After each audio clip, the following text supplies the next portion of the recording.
2023 moved to 35,000. In primary schools, the enrollment increased by 40% from 213,000 thereabout to 316. It actually went up by 40% in our primary schools, Chair. And I can give more details, Chair, if required, around that program, because it has a developmental component as well as a recurrent component. We had to physically build the central kitchens. We've built 17 central kitchens across the county, each of them doing a minimum of 15,000 meals a day. And we entered into a contract with a partner who executes the program, Chair, that is Food for Education. And they also get support because they do a national program as well in other counties. But in other counties, it is mainly for porridge provision. The support provided to ECDE and vocational training by non-state actors in the county, Chair, the NGOs like UNICEF, among others, that provide capacity strengthening support to ECDE teachers and vocational training. We've annexed in Annex number 9 the UNICEF report of 2025. Submit copies of ECDE schemes of service, Chair. We've submitted the curriculum designs, which has been asked for, National Pre-Primary Policy, National Pre-Primary Policy and Standard Guidelines of 2018, and the ECE Act of 2021, that is in Annex 10. The number and locations of child daycare centers in the county categorized by public and private ownership. Chair, this we will be able to provide. The mapping is ongoing. There are very, very many of these child care centers. We'll provide the requested data once we complete the mapping exercise, Chair. The number of public libraries established in the county, the operational status of each library, staffing levels and qualifications of personnel managing the libraries. Just a moment, Governor. Yes. I think members, we agree that we first top at that, and then we can do the ECDE, then we can come to the libraries and PTCs. Members, please, are you ready to interrogate that information?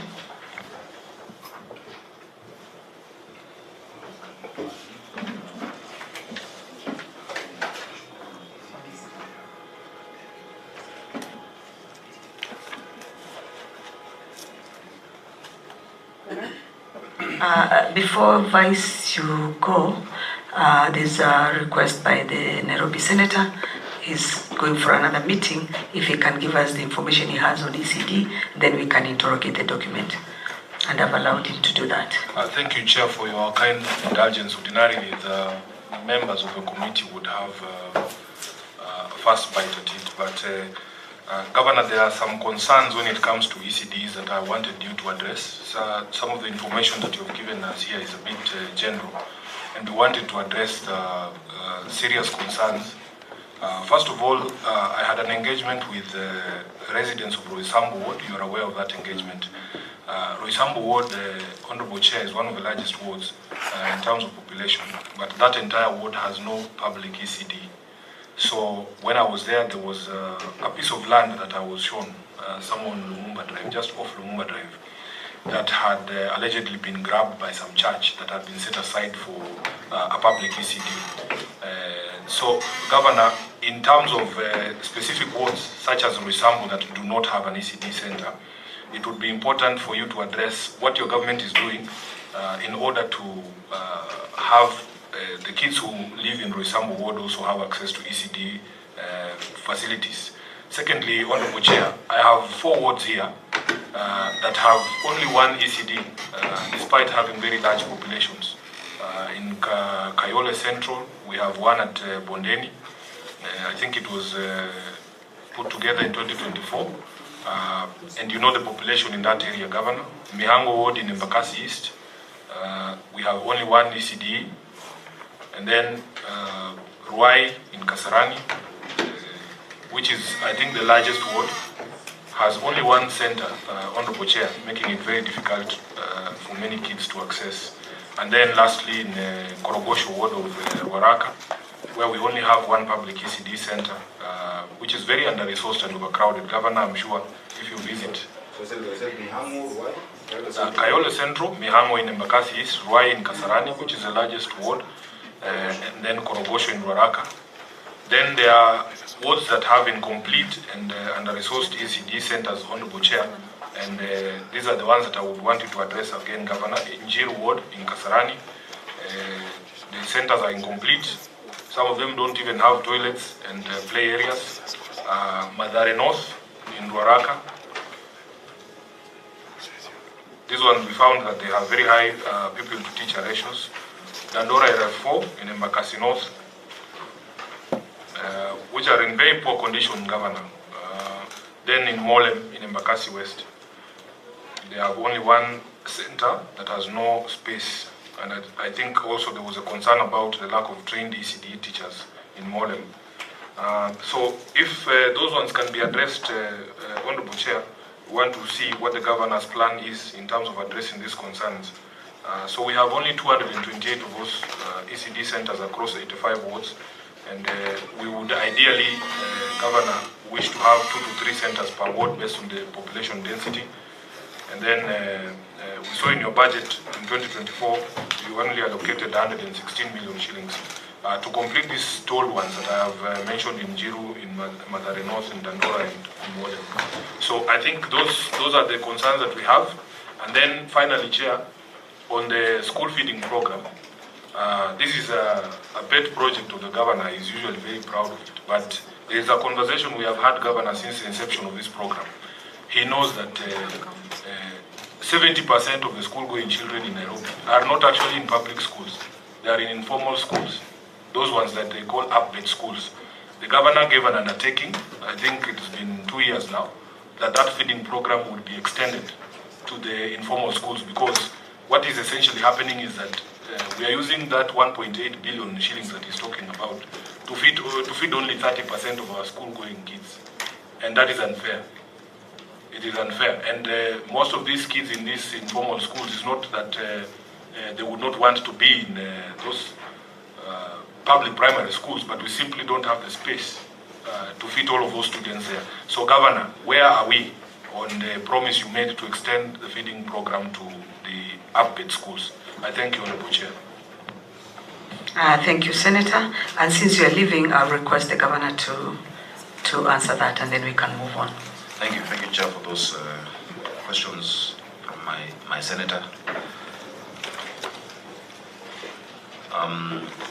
Chair, some of the information is not correct. I'll start with the issue of the wards without ECDs. Roysambu ward has Roysambu Primary, which has an ECD. There is also, I've just seen over here, Marurui preschool is also in Roysambu ward. So there are actually two in that ward. Roysambu preschool and Marurui. Roysambu primary is not in Roysambu ward, but it's just right next. It's in Zimmerman ward, but it's right next. Some of our wards are so close to each other that not every ward has, but ideally you want every ward to have, an ECD, but they're really close. The wards that need the most attention are the vast wards, like Ruai. Ruai is the biggest ward, possibly actually it's the biggest ward in the county, And in Ruai ward, we have there are actually 6. There's Ruai Primary, there's Gitwambu, there's Highway Manyata, there's Mondu, Athi, and Kamulu. Those ones have ECD centers. I think what maybe the concern was being raised is standalone ECDs that may not exist. That is what we are talking about, yeah. But these are within our primary schools. Yeah. In Mihango, we have Mihango Primary, we have Skyway, we have GSU, we have Utawala. That is next to that ward. What is this? ICAP as well. Kayole Central, we have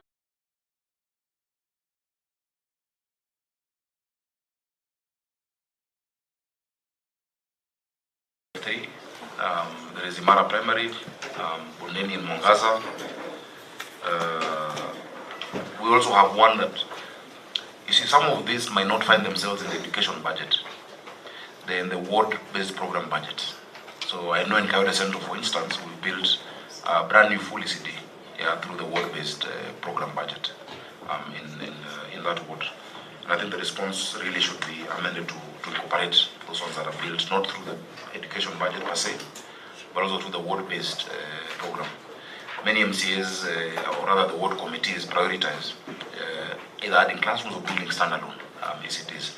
But that piece of land that we're talking about in Roysambu is something that we're actually following up, even with the National Land Commission to retrieve, to get back. Chair, we did an exercise beginning 2022 of getting title deeds for our schools. It's been an ongoing discussion.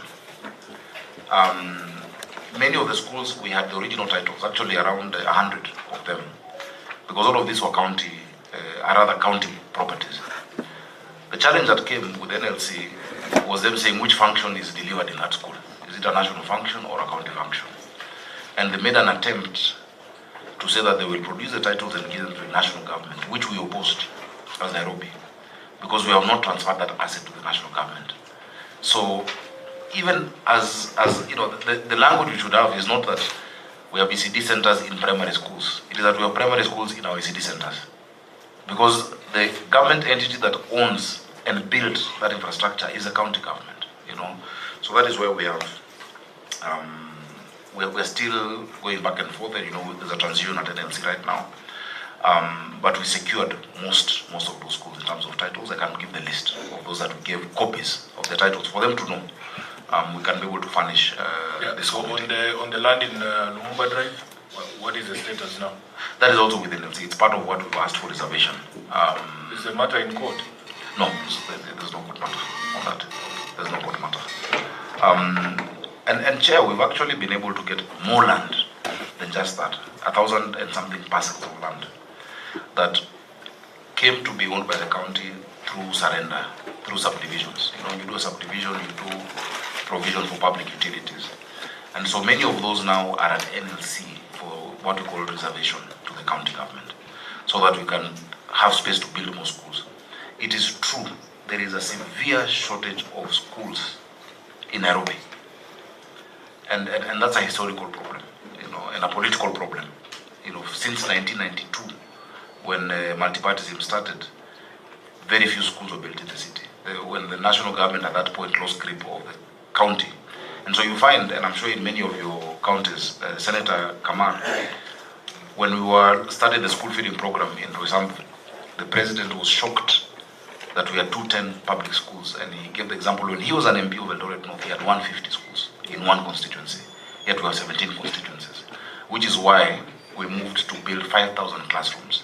The national government through CDF doing 3,500 and the county government targeting to do 1,500 classrooms, because we must bring those children from the informal schools to public schools. These informal schools, or rather APBET schools, and I've had a lot of interaction with the chair of APBET and the teachers, or Wakono etc. They're not the ideal school for a child to be in. You know, those schools, we had a case of one collapsing and children dying. The infrastructure is not concrete. The school is a church on Sunday, on Monday it's a women's meeting, Tuesday it's karate. You know, it is, they're really not ideal, Chair, for our children. And so we really need affirmative action for Nairobi County. And Chair, we would appeal to the Senate also to consider a conditional grant to bring Nairobi to the level of other counties in terms of number of schools. You cannot have 210 schools with a population of 7 million. You know, and you can comparatively look at all counties. I know Senator Nyandarua has more than triple the number of schools I'm talking about, yet the population is a small fraction of the population we have. That is a challenge that Nairobi County has. It's a historical challenge, and so we're doing our part to increase the number of schools. Chair, our focus on this incomplete and under-resourced schools, Chair, is really budget constraints. It's really budget constraints. Chair, in the ideal situation, we would want to have, as we said, starting with the ECD, the ratio of 1:30 33 is too high. We need to come down, but we need more of our students in our public, schools. A child goes through the entire education system. When they get to the exams, they're in centers that are not recognized, and you find a scramble for them to actually go to exams in another different center. Chair, I think finally, maybe I can even point out Molem. It has not been written for me. Molem, there is actually ECDE in Superloaf Primary School. Korogosho.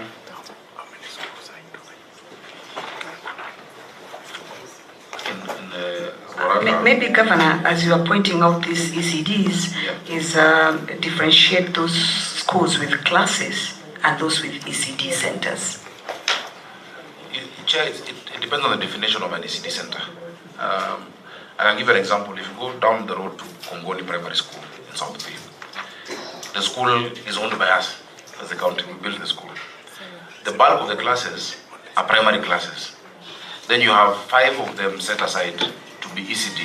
Our center manager has an office. There is a playground.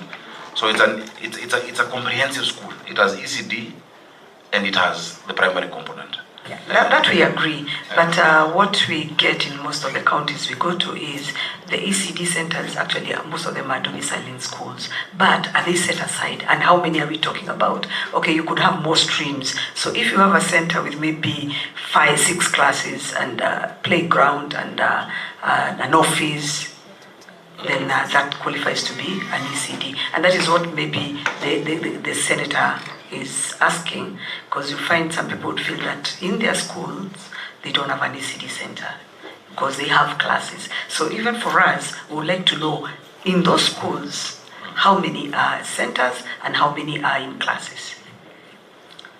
And ask my and also, Chair, so that we can answer together. Each ECD should be apart from the other, only 600 meters. Is that the same with Nairobi? No, it's not possible in Nairobi.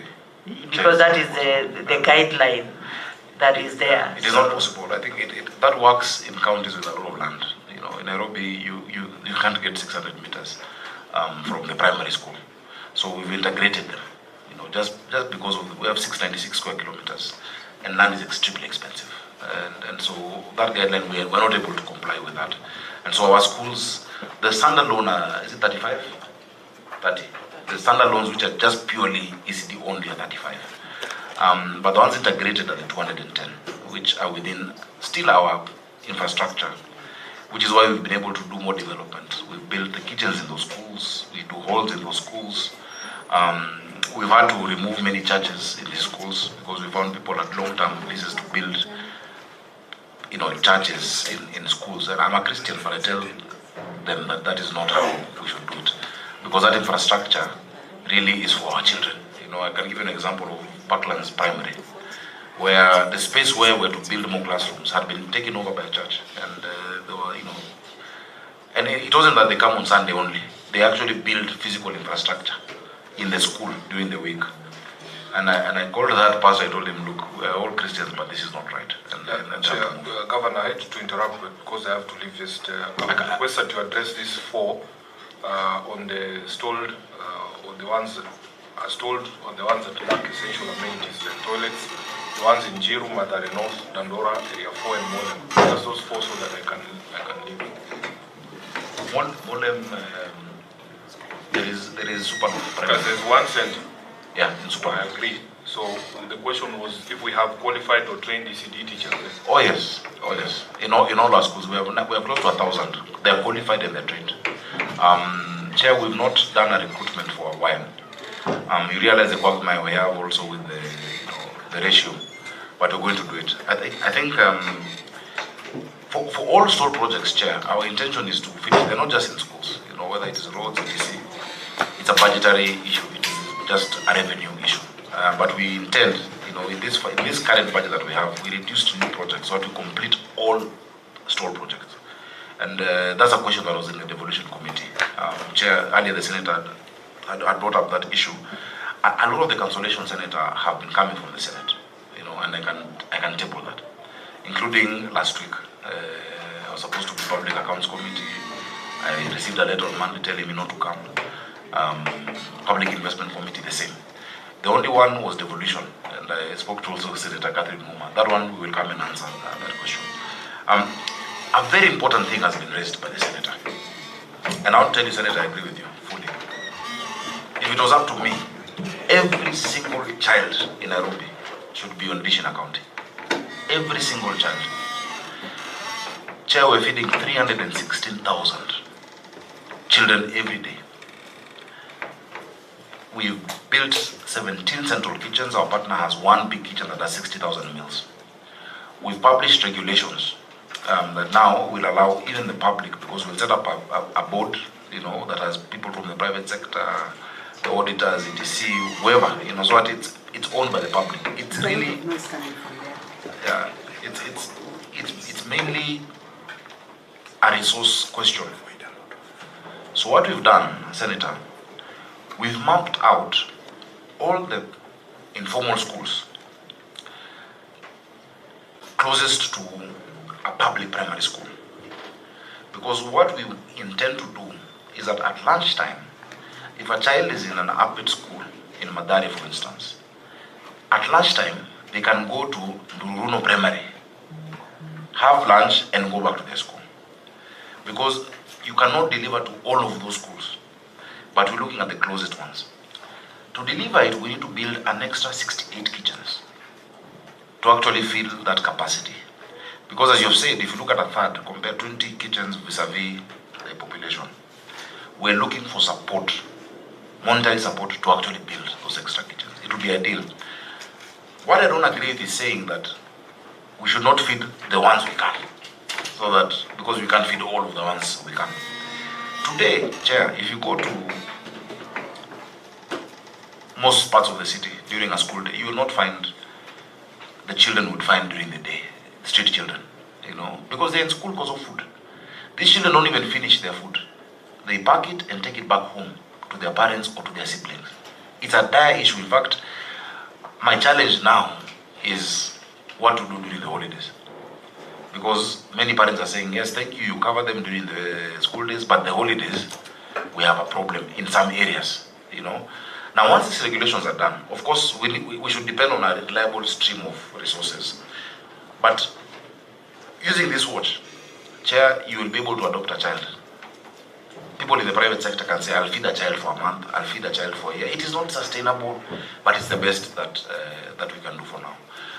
Chair, if we got additional resources, even a grant. In fact, if you look at the money, and I would like you as a committee to call NACONEC, the national body that deals with school feeding, some of those budgets should be transferred to us.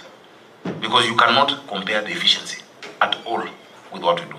So Senator, the plan is there. We're going to pilot in a few constituencies, mainly Madari constituency, Waraka and Dagoretti North, which is where we have a lot of the upgrade schools. We'll pilot, but it's really a resource issue. It is not. So just address timelines, and then Governor, wasn't there an undertaking by the national government to match the money from the county in terms of a feeding program? Is that being done? It is not. Chair, there was an undertaking to match shilling by shilling. We have invoiced the national government up to, because the last year was 800 million. We've actually updated the invoice. It's close to now 2 billion shillings that they need to match to the county. They have not done it.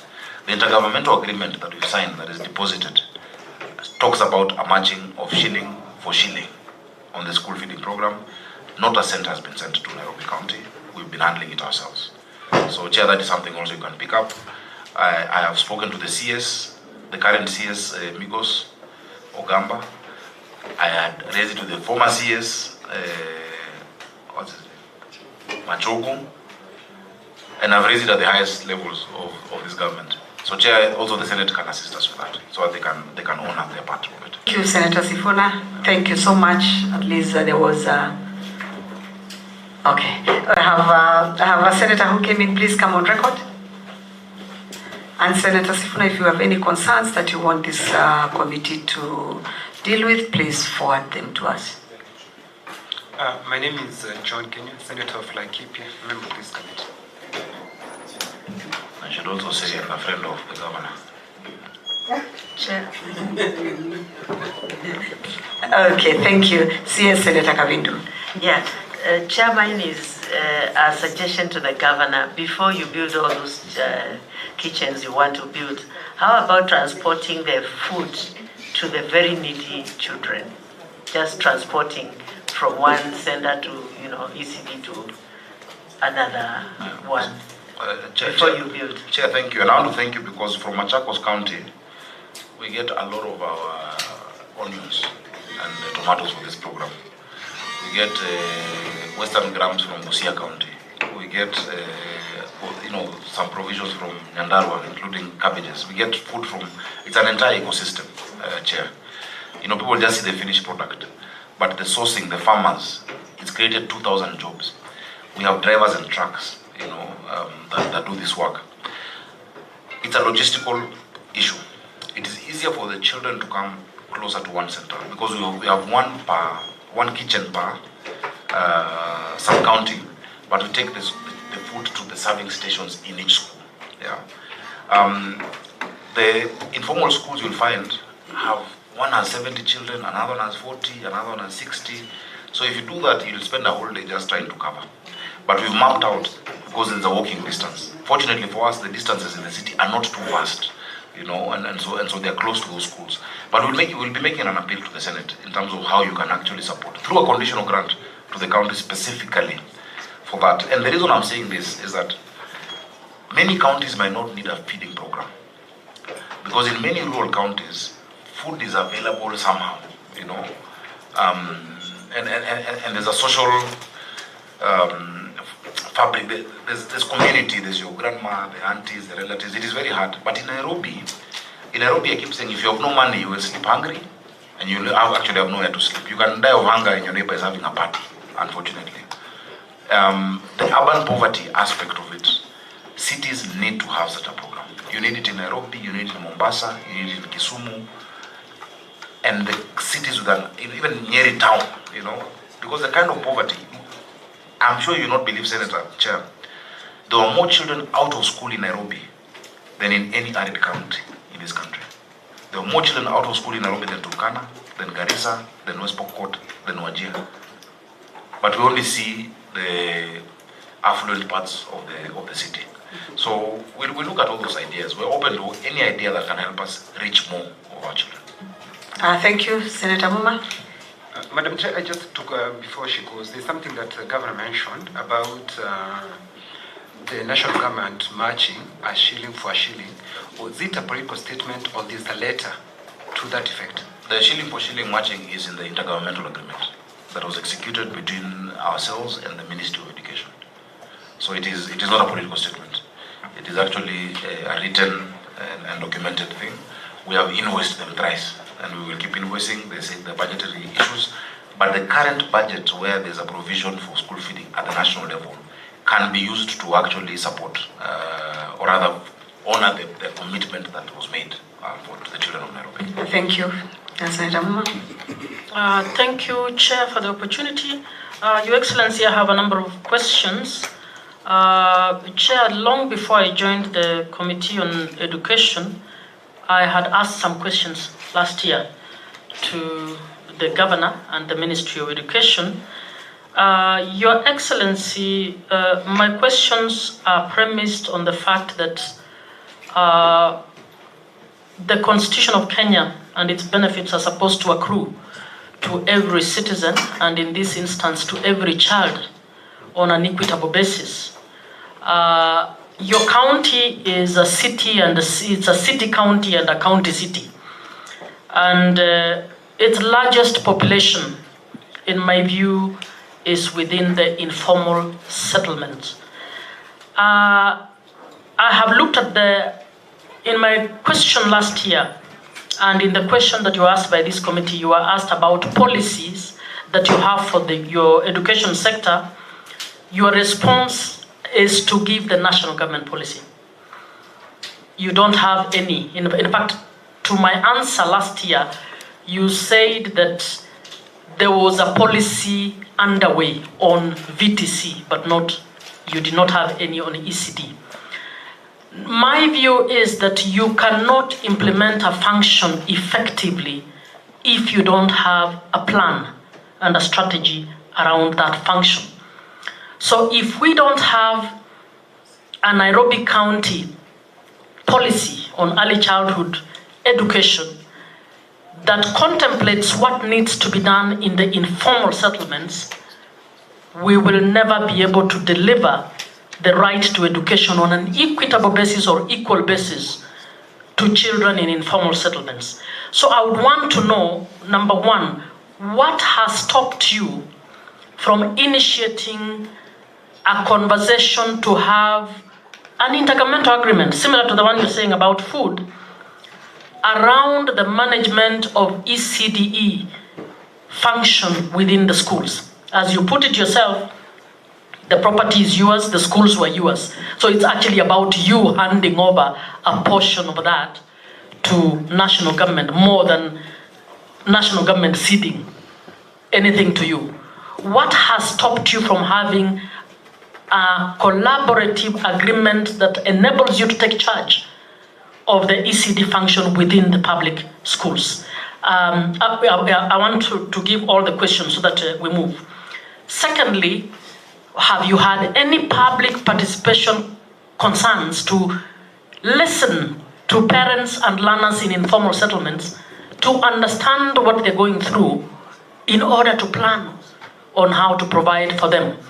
I know informal settlements are difficult to plan for, but under the NMS, we took hospitals to informal settlements because we were recognizing that the right to health accrues to them on an equal basis as others. So we must find a way of providing public services. What is it that Nairobi County will do 13 years after devolution to ensure that the children of those in informal settlements access education equally? I have looked at the numbers you gave me earlier, and you have, in my question, you had given me 227 ECD, public ECD centers. I think in the committee answer you have given 230, and I did ask that you give me a breakdown of how many of these public ECD facilities are located in informal settlements, and the breakdown you gave me brought me to 31 out of this lot. 31 are informal settlements. And yet, the bulk of the population that requires this is in informal settlements. Chair, in my question, I actually asked for the population, and you gave me the figure of 762 persons aged below 6 who require ECD services. So my question is, if you don't have a policy, how is your department planning for these learners? Or are these learners just left to fate and left to the mothers? As you have put it, in your feeding program, some of those children carry the food home because the situation is dire. So if the kids are sharing, the little public food is there, what is happening to those families around accessing actual education? It is something I would want you to look at. Secondly, I would want to know whether you have grants or any part contribution from partners on the school feeding program, and if so, how much have you received in that regard? But linked to my first question, if you had policy or if you have it, I would want to know, what are you deliberately planning around support to the informal settlements so that we move from a paltry 31 facilities to support them, because the rest are actually supporting the middle class and the upper middle class.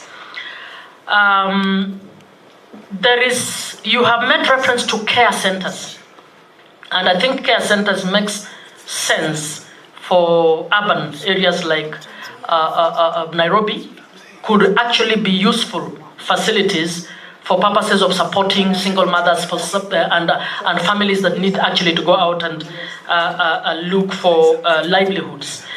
I would want to know whether you also have a policy around care centers, how that differs from ECDE, and whether you are actually deploying any budgetary allocations towards these care centers. Thank you. Thank you. Senator Kenywa? Okay, Madam Chair. Pavan, I think it's easier that way, isn't it? Madam Chair, there was a big story about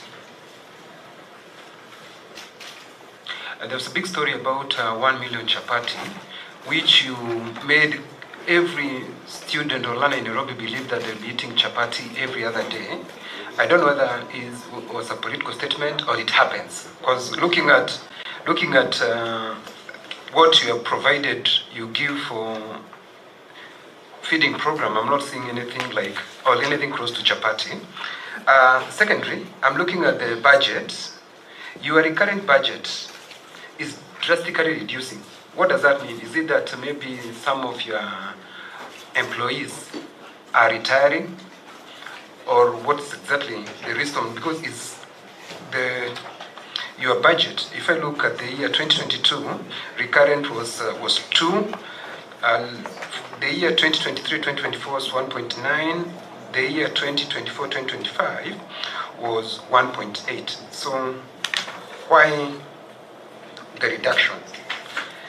My third question is, Governor, how many ECDs have you built yourself in your term? And are they fully furnished?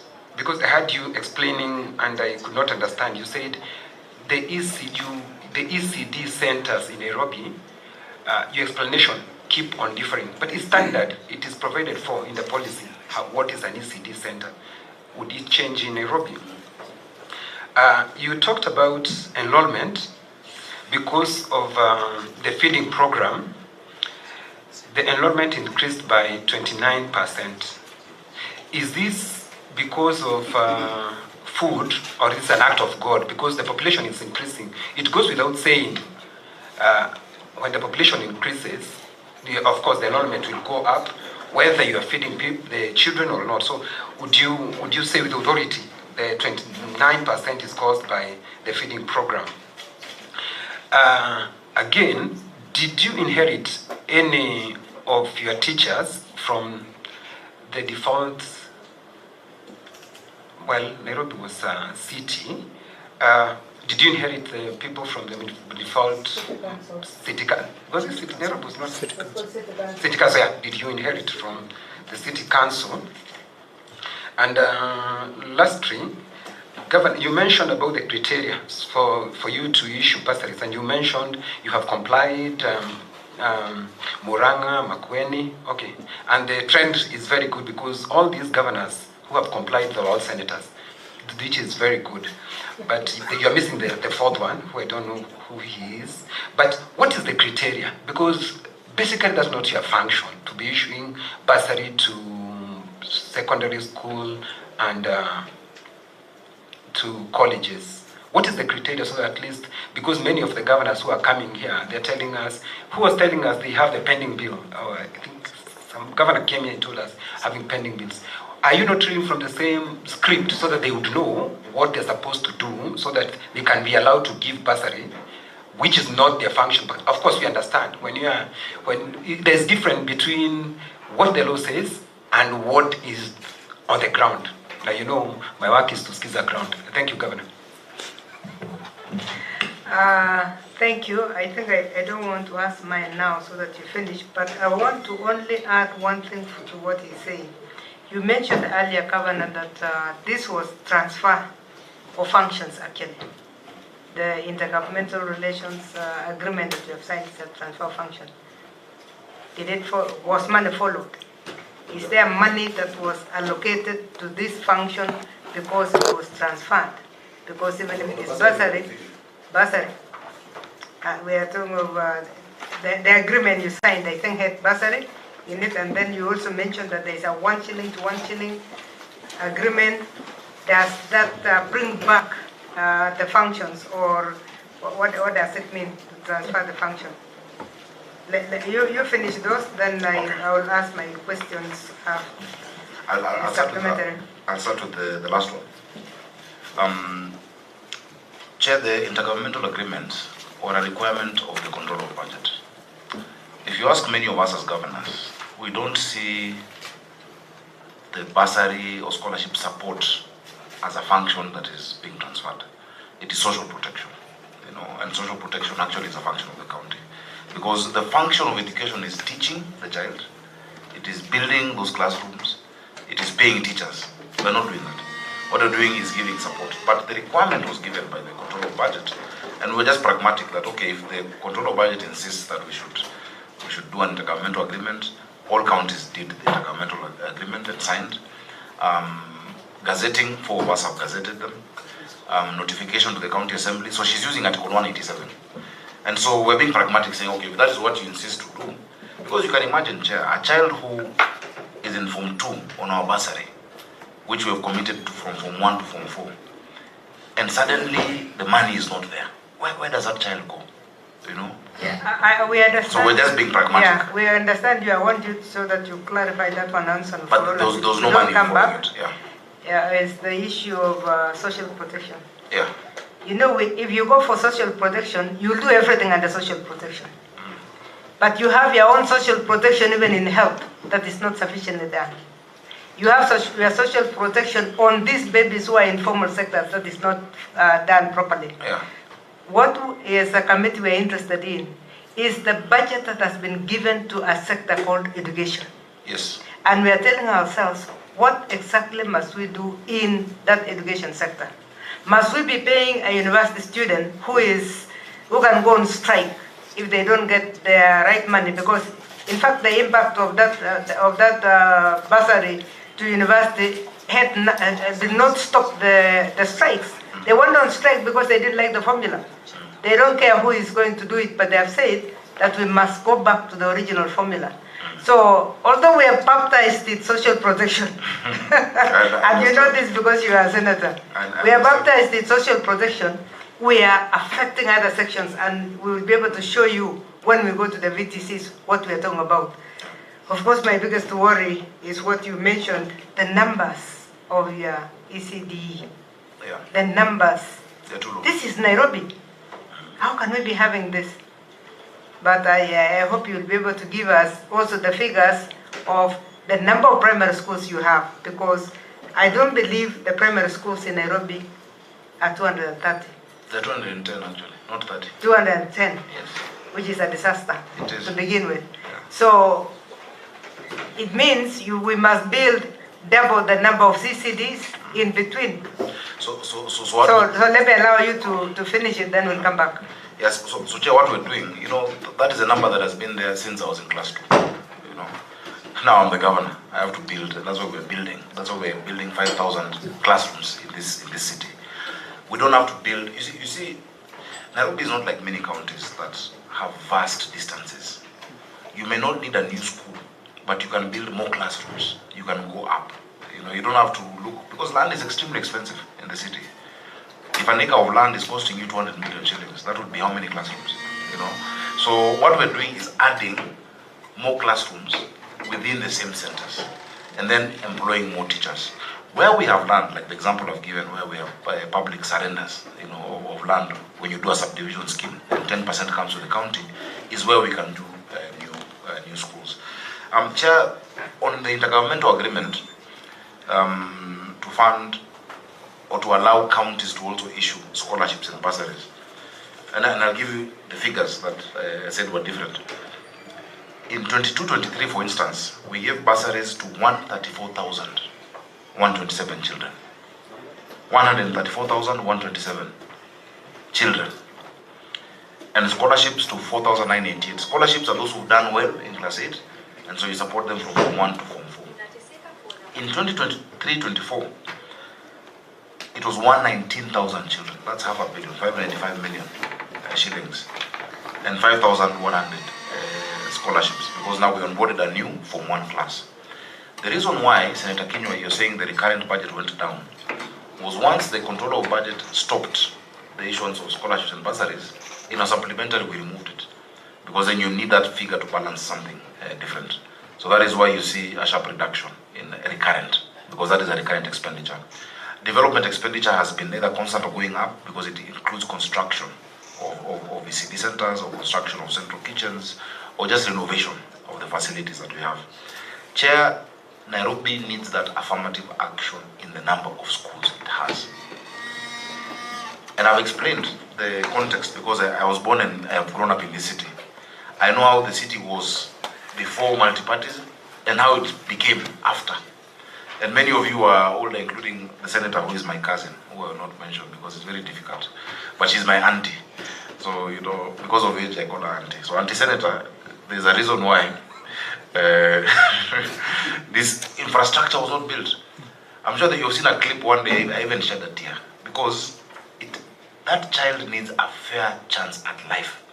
No child chooses to be born in the slum or in the informal settlement. And the prerogative we have is to give them equality of opportunity. That a child born in Madari can have the same shot at life as a child born in Karen. The equalization is education. And if the thing that is bringing them to school is that they will get a meal and they will get off the streets. Chair, when I drive in this city, during the holidays, I find kids, whether it is outside Lavington, those children who will find there, and they come to me, they know my car, and ask them, why are you guys out here? They say, you know, during holiday, there's no food. So we have to come look for the food. Chair, there's a young girl called Mildred, who, when we were doing scholarships last year, 2024, January, I met her. It was at Nairobi Milimani. She was wearing this watch. So I asked her, Mildred, you're getting a scholarship to go to Form 1. This watch is only for primaries. All my children wear this. This is a tab to it. This is what we use to verify that we have permission. This child is called Kavindo, and maybe there's this allergy or not. I can even tell how many children have gone to school today based on this. Yeah. So she was still wearing it. So I asked her, Mildred, why are you wearing this? And she said she's an orphan in Kangemi. She's been living with her grandmother. She had never gone to school for 3 days straight until, and so she was performing very badly, until when we introduced this program in third term of 2023, is when she went to school for every day. She moved from the bottom of her class to top 10 in the city. And she got a chance to go to Loreto Convent, Limuru. So she said, because, yes, quoted, your school. So she said, because of this, yeah. So she said, because of having this chance at an education, she will never remove it. So in fact, now what I have to do is to keep refreshing her watch, because it's a symbol for her. The reason I wear it, I don't eat in those schools, but it's a commitment. It reminds me of the commitment to these children. And Senator Kinyua, 29% is because of food. The population does not grow by 29%. The population of Nairobi grows by 4%, 3 to 4% annually. I was talking to the headmaster of Hospital Hill Primary School. The head teacher tells me they have a waiting list of 6,000 parents who want to bring children to that one school because of food. So yes, what we've done is a pilot. We've shown that it is possible, that it can be done consistently. Yeah, to date we've done 60 million meals. 60 million, meaning we fed the whole country plus 10 million. It is scalable.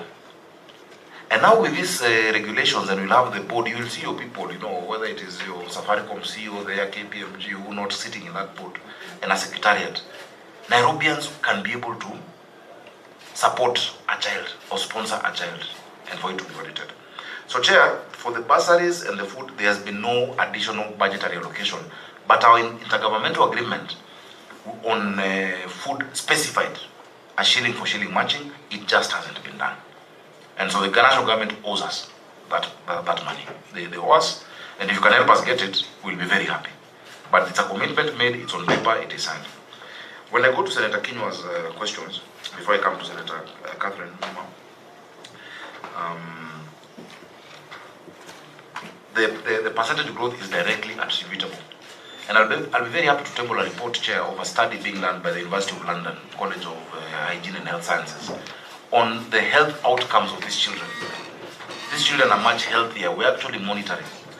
Chair, every day we have labs. And I'd like, by the way, if this committee one day can come on a tour for me to showcase what this process is, from beginning to end, and we go to the schools. I would really... We actually two counties after meeting the governor, we go to the counties. So we are coming. Wonderful. That will be great.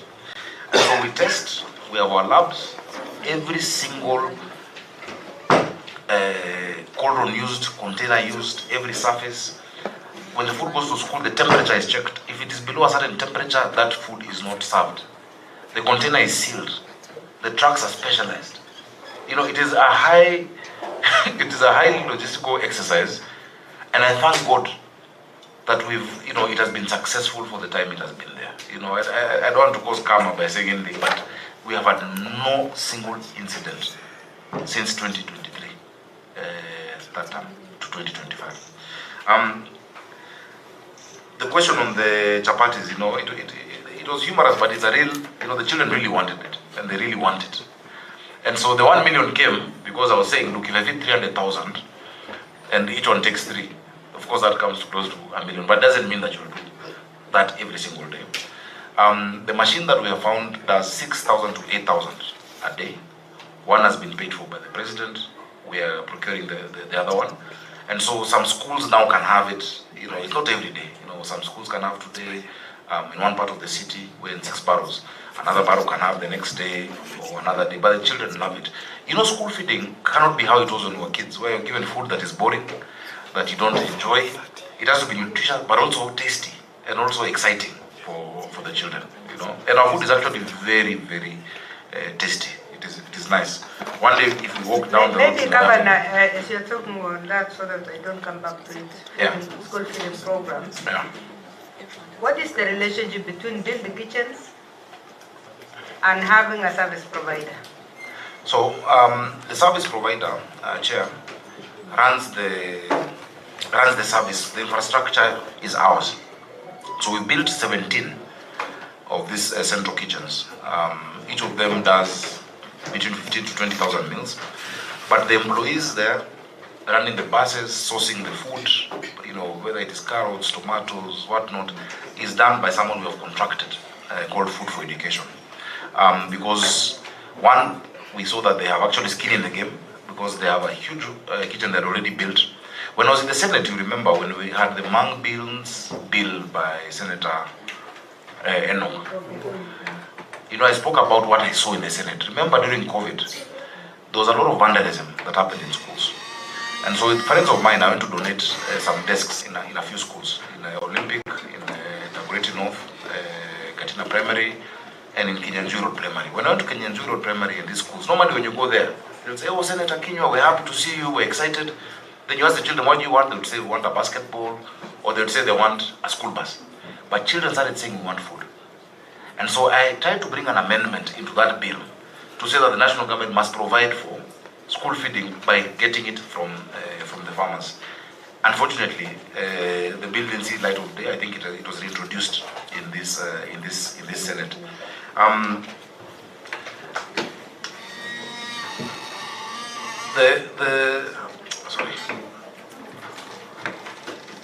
The number of counties that actually are contributing, you know, to the program, I would love to list for you, including, now unfortunately Uasin Gishu is not benefiting because our product is maize and we're not doing ugali yet. But some parts of the city actually the children want ugali. That is Westlands, Kangemi and Kangware. The children are saying, I don't know why. But they're saying that. But I've just forgotten. There's something specific you've asked. Sorry? I think you have answered that one. Yeah. It was a relationship between so the infrastructure is ours. And the infrastructure. Yeah. Because some of these ideas, Governor, some of the ideas you give us, we also transmit to other governors. Yeah. So where we have something positive, we pick from you. Where we have something negative, we tell you what the others have done. So I was explaining when I saw that issue in the Senate, and I went to those schools. I was invited to a school called Mukarara Primary by the MP for Dagoretti South. Mukarara Primary had one kitchen built by this, or rather run by this institution called Food for Education that I saw. And I said, we need to replicate it. So when we actually engaged them and tendered, because they had skin in the game. In industrial area, they have the biggest kitchen in Africa that does 60,000 meals, and they started in Ruiru. If you just open it up, many brokers and entrepreneurs will come and say, "Oh, I can also do feeding, I can do it," but you need somebody with the expertise and with the passion to do it. So that is the nexus, and they've also built 7 of their own kitchens themselves. They are funded. They've gotten funding from the Children Investment Foundation Fund. I've seen there's a question on external funding. SIF has funded them. The only external support we've gotten was by the French government. In 2024, was it 2024? When we went to, I'll confirm, I think 2024, when we had the climate summit, that was in 2023 or 2024, one of the French ministers who came, called Crisula, she was the Minister of State, asked me to take her to see this program, and I took her to Kibra. And when I took her to Kibera, she was so excited because she saw a school with 6,000 children and all of them eating. So she committed a grant of 1 million euros. But the 1 million euros was sent directly. We told them to support our partner. So that 1 million euros was sent to Food for Education, not to the county government of Nairobi. But Food for Education is audited on that. And the Auditor General has actually spoken to that. We've answered the questions.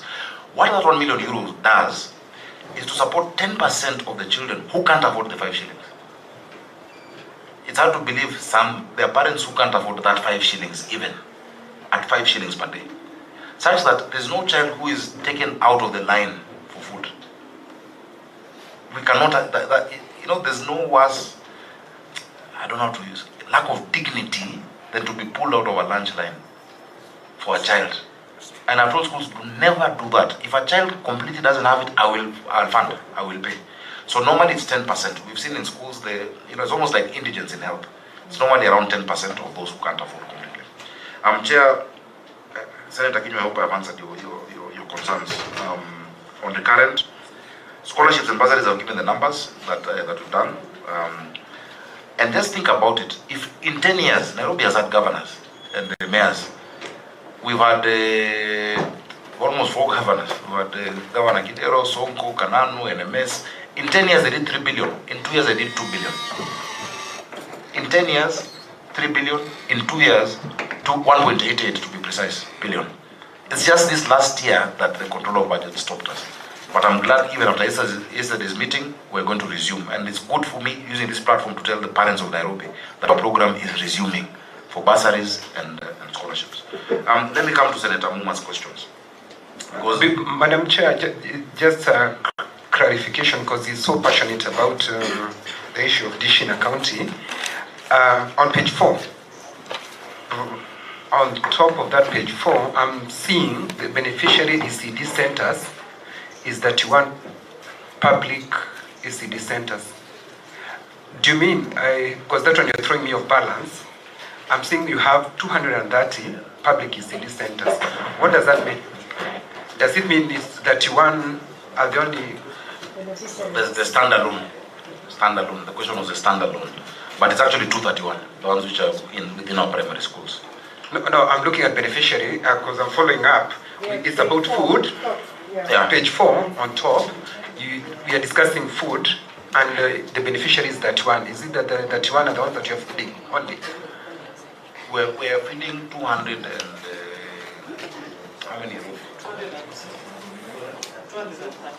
230 schools. Then this must be an error. But remember, I explained it is only 31 ECD centers that are on their own, that are not within a primary school. Oh, the reason I thought I'm looking at it in continuation to food, so I thought. Sorry about that.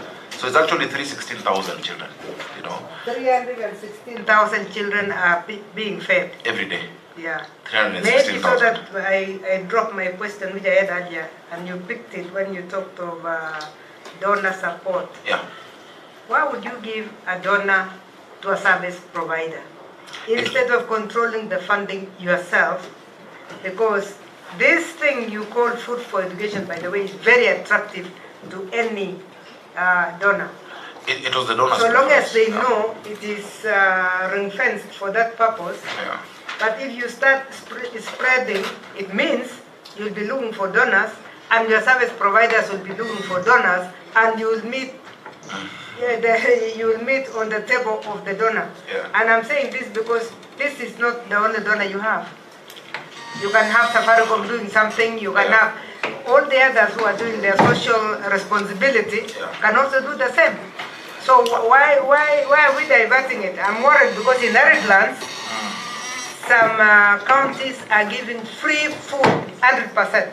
And we have met governors here who give free food 100% to children in ECDE. The reason they have partners. The minute the partners think they are giving money to a service provider, they will run away from even the Nairobi good thing. Chair, now that we have the regulations, they can provide for that direct funding to us. That time there were no regulations. We've now published those regulations. And at that point, it was the funders, wish to actually support this NGO. You see, the service provider is not like a vendor; it's actually an NGO, that attracts such funding. Now that we have regulations, all support to Dishina County will be coming to the county government. Chair, that will be neater, and I agree with the suggestion. It will actually be neater and easier for us to account for it, and to say for sure this amount has been used in this manner. Chair, that one I take your advice. So yes, so Senator Anti number one. It is Governor, you're out of order. Sorry. Anyway, let me go to the questions. The education policy, generally, if you look at the fourth schedule of the Constitution, general education policy is domiciled with the ministry, with the national government, and counties implemented. For informal, what is that? What we have in terms of legislative intervention for the city, or rather our framework, one, we have Child Care Facilities Act that we've actually done in Nairobi to regulate that space. We have developed regulations then to operationalize that law, and we can be able to submit that. Actually, public participation around that is going on. We are trying to look at which framework we can have, because we've had meetings, formal meetings with these update schools and with the ministry. And we're saying that, look, there needs to be, and I agree, Senator Muma, there needs to be a specific policy around this update. Update means alternative provision of basic education and training. There are results, they have come up as a result of government not performing or not delivering to the people and not providing. If you go to the ministry says they don't recognize them. They don't recognize them. You cannot do an exam in that update school. And so I agree on the need for a specific policy around the informal update schools, but the correlation of the number of schools in the informal settlements may not necessarily reflect how many of the children in informal settlements are in our schools. Because you find in every informal settlement in Nairobi, neighbors are semi-affluent or affluent area. So for instance, if you go to Muthaiga Primary School, there's no child from Muthaiga. They are from Madari. If you go to in Runda, Gidogoro, what school is in Runda? Cheleta. It's not a child from Runda per se in that school, but it's a child from Gidogoro in that school. So the number doesn't necessarily directly reflect on who is in the schools. It's just where the schools were built. But the schools are very close. Every estate in this city that is affluent or semi-affluent has an informal settlement next to it. And so the children of the workers of the houses in Karen or in Runda or in whatnot are the ones going to those schools.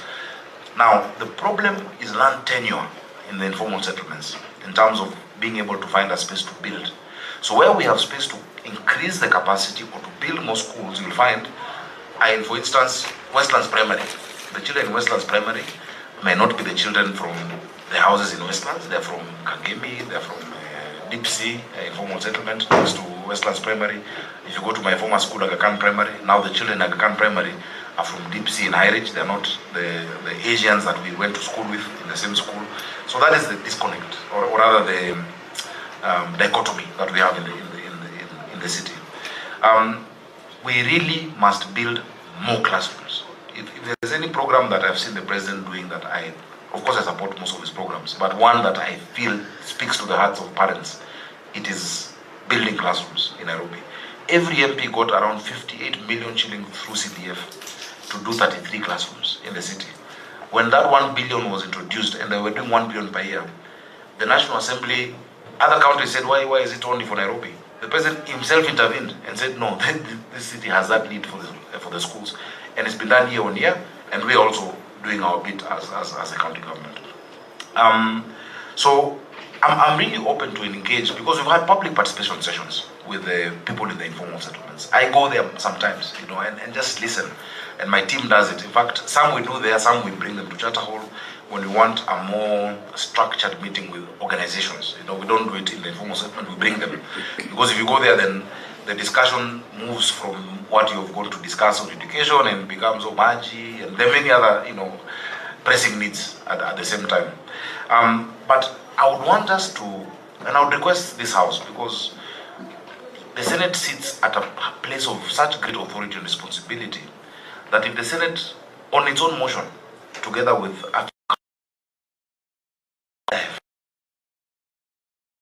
educationists, to bring people from different sectors, to come and help us create either policy intervention around what do we do with informal settlements. Because I've said the prerogative we have as senators, and I still consider myself a senator, because I've been in the Senate longer than I've been a governor, is equalization of opportunities.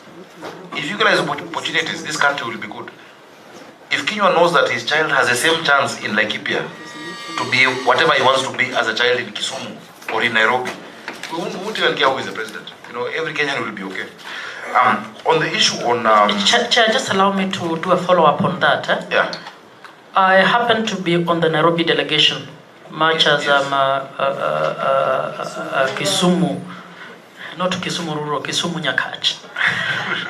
I would want us to take the governor seriously on that point.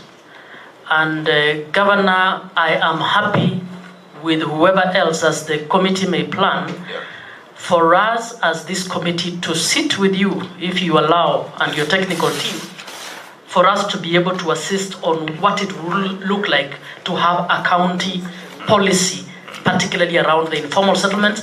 They are also coming up in cities like Kisumu and Mombasa. I think it will help to resolve a big issue, not just for Nairobi, but for the country. I would be happy as a human rights person and a member of this committee, chair, with your permission later, to be able to move on.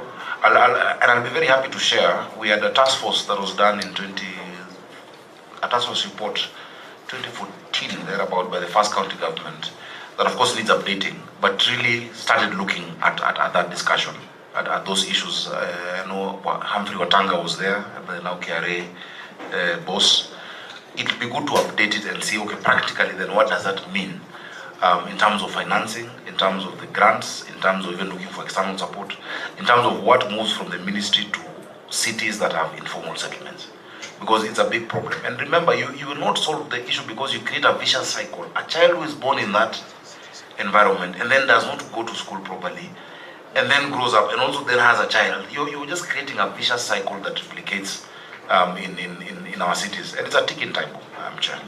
Governor, there's an organization which we met some days back, African Population Health and Research Center, which have done a lot of research on that area, and they say they're working with the county government of Nairobi. So I don't know whether you're aware of that. I know HRC, we're doing a lot of policy work with them. Additionally to that, by the way, when you talk about early childhood, many people think early childhood is just about school. The interventions needed for children start from conception. And we're working with Big Win Philanthropies together with HRC to look at the nutrition of the mother, the training of the parental training during pregnancy. And it's a program that started, it's been done in Addis Ababa, and I've seen how they've done it. Facilities for children to play, because what happens between age 0 and 2 becomes irreversible in many cases, even if you do now the classrooms at ECDE.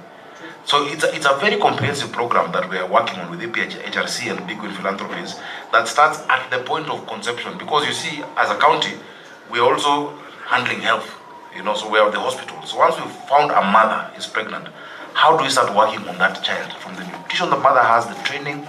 In fact, what happened in Addis is very beautiful, that men were told that the child can hear. So when men were told the child can hear, they stopped shouting at their wives and stopped fighting, and they were told to start singing. And so they were singing in the house for their spouses, because they were told that affects the child's mental development. So it's a program that I would love to present to you, because one aspect of it also is playgrounds in our estates. Swings and slides and monkey bars and sand pits. We're now doing 80 of them, courtesy of the grant that we've gotten through that program.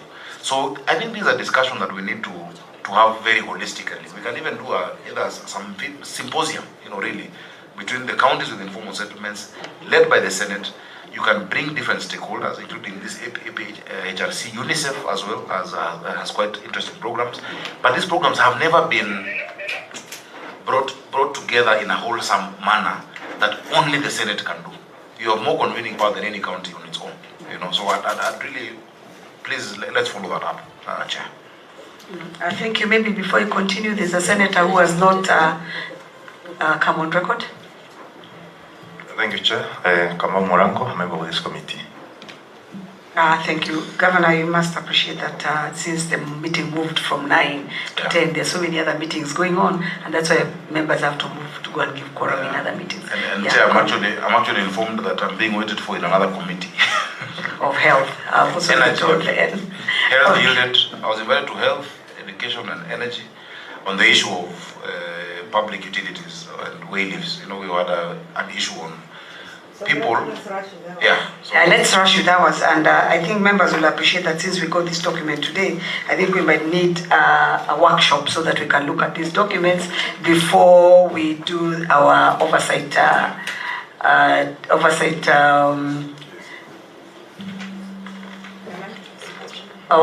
in Nairobi County. Thank you. Yes. Oh, he has not finished.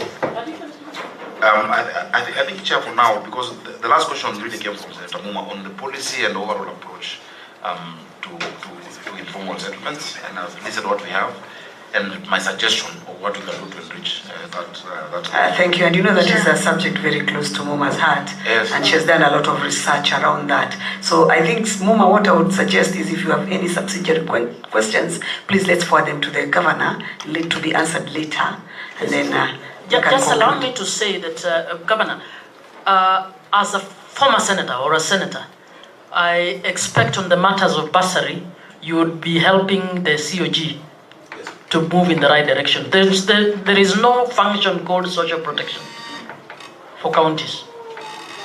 Social protection is like social welfare, security, and social protection includes housing, health, education.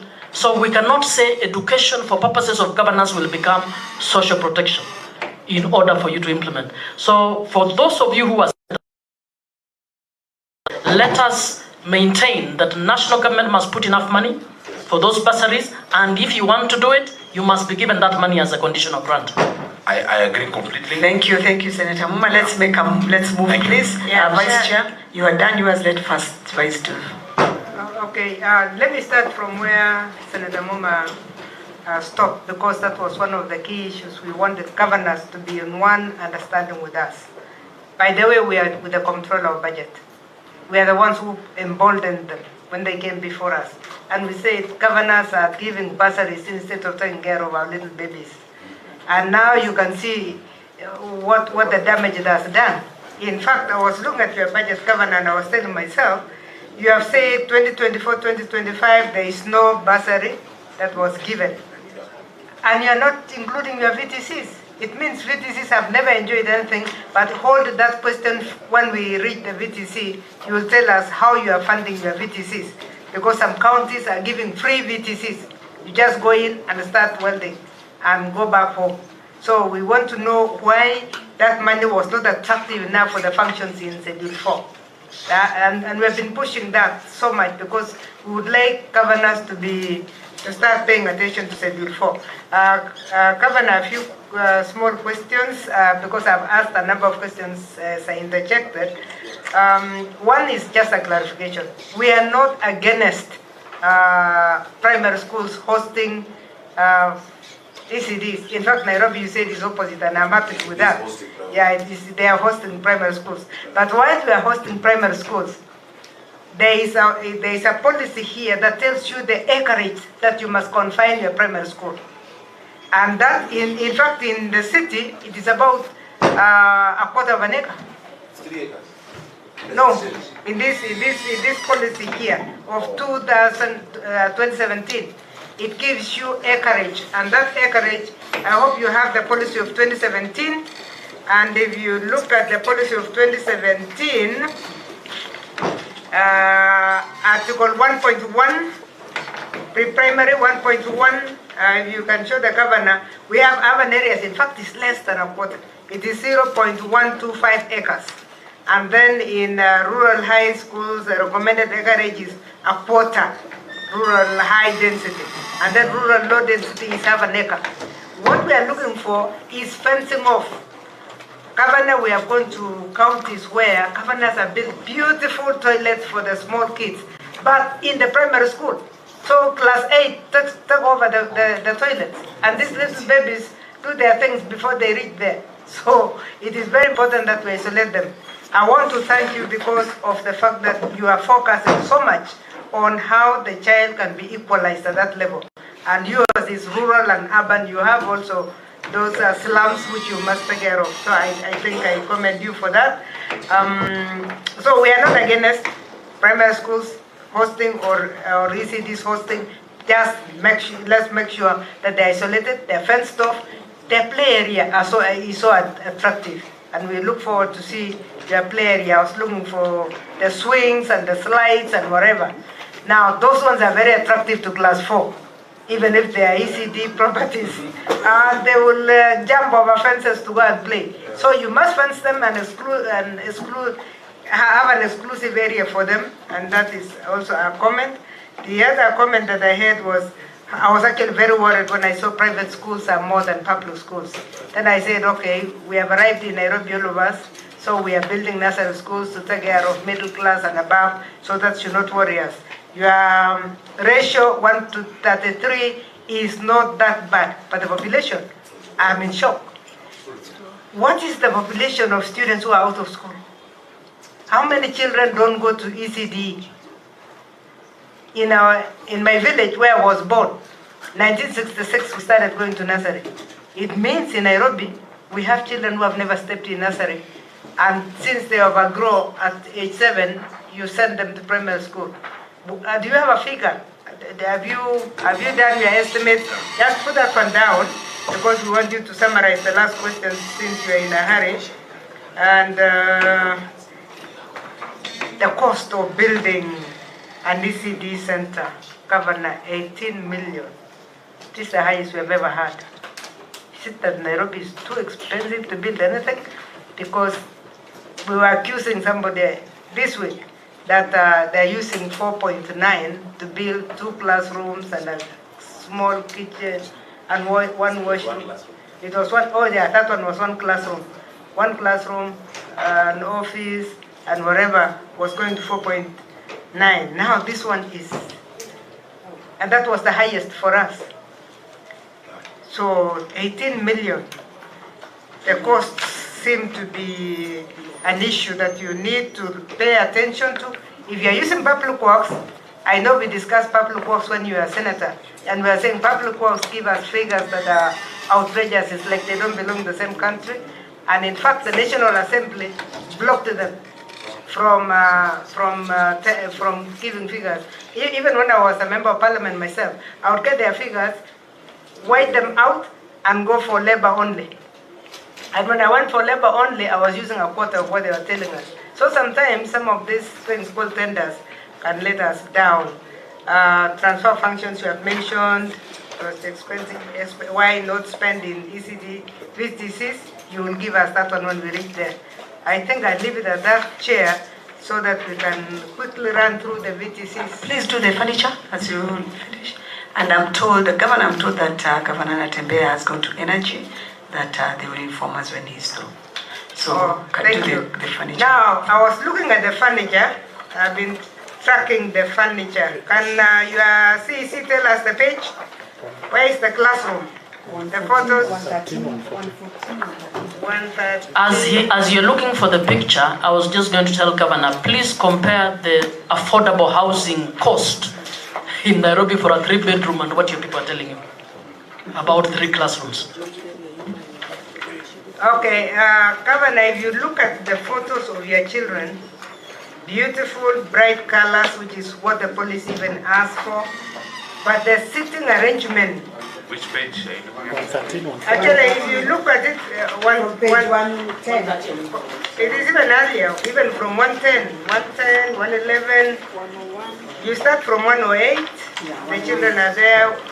I think those ones are in class. They are not eating. Then you go to 109, 110, 111, 112, 113, up to 114. Governor, we have been looking at this, and I remember the first Council of Governors designed a table for children. And we said we don't want more than 6 children around a table. It's easier for the teacher and it's easier for understanding. It's easier when you want to do play groups, and it's easier when you want to change from one subject to the other, whether they are molding or they are doing whatever. But we can see that yours, most of them are rectangular. See, is that a rectangle? Or square? The trapezium tables. Trapezium. Trapezium, yeah. So that when they're brought together, it looks like an octagon. Oh, so you have it. So those are, you see, that is 2 trapeziums. Yes. Create an octagon. So you have this, where you have 2 brought together, then you have 6. Yes. Yes. So they're actually a 6-seater. It's actually a 6-seater. No, 6-seater. It's 6-sided, but 6-sided. Yeah. Very many kids. I think there's one picture I've seen. If it's a 6-seater, then you've got it. Yeah. Because that's what we're looking for. We're looking for a 6-seater. When you put the 2 together, then you have every child, you know, on their own space. Yeah. This we are calling it hexagonal, because it should, the sizes, yes, areas. right, actually. Yeah, so it's the same. Page 105 and 103. I think 104 is where that school, they have not put them properly. Because the same trapezium is now put laterally, it's straight. But this one is hosting 2 kids per side, huh? Yeah. That one is not right. But if you look at 103, if you look at 105, each child has their Actually, I can see one in 105. There's just one naughty child. So there. if we can just ensure in our inspection that there's 6 children per table, then we are okay. Then maybe the crowding is because all of them came to one room or something for the photo session. There's no cameras. For the photo session. Right, if that's the case, then I congratulate you like I congratulated them. Then maybe the question would be, how many schools have been equipped? Are they all? So, have you changed furniture for all your schools?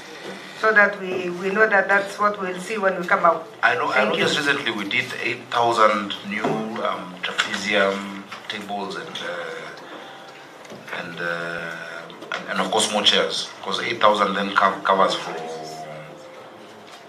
3 children, covering 24,000. There's been an improvement. We can give the details. Yeah. Okay. I think that is 80%. Around 80% covered. The modern trapezium. Okay. Is hexagon, what you're calling hexagon. Hexagonal. Yeah. Okay. Then the last one was the toilets also. Have you modernized it the same?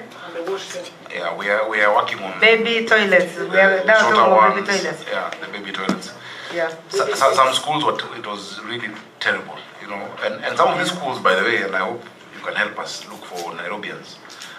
If you see the people who went to those schools, the currency primary school, the state it was in, yet the big heavyweights in this country, in corporate sector, went to those schools. They need to help us.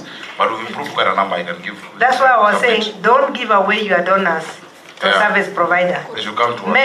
Have a fund, build a fund yourself, Nairobi feeding program and school improvement program, and then you can throw it to these MDs. And ask people to go back to the school they went to, you know, and help support. But I must also thank our members of parliament. Some of them, through the ECDE, have actually also supported some infrastructure for especially and toilets. But what we've done, Chair, additionally using one of our companies that the county owns, Nairobi Water and Sewerage Company, we've now done fresh ablution blocks in quite a number of the schools. Through Nairobi Water and Company, boreholes. I am commissioning another 6 in the next few days that have been done through Nairobi Water. Especially in schools where you have Muslim community, they have had a big challenge with the issue of these ablution facilities for obvious reasons. And Chair, we've done an affirmative action for those areas. So I'll be very happy to share that those details further with you. Thank you. Kavindu, please. Just one for Kavindu and then I come back to you, please. I know you're going to give quorum elsewhere, but please. Hey, we've been waiting for long. Anyway, my question goes to page 4, where we came from, about the feeding program. The county subsidy is 25, parents 5, and Governor, you're giving out your partners. How much does the partners contribute to this feeding program? Because you are contributing 25, parents 5. And I'm not seeing anything that is being contributed by the partners, and yet you have several partners for the feeding program. And how many of the,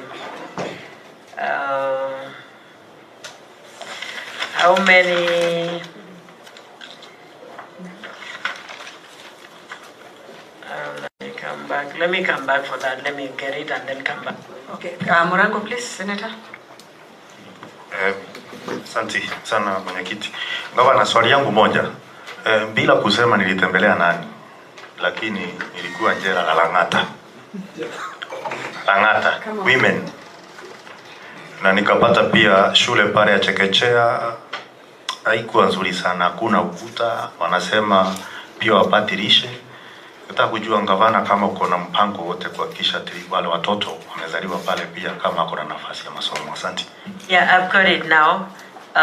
Through you, Chair, how many public libraries have the county government under your lead has built right now? And yeah.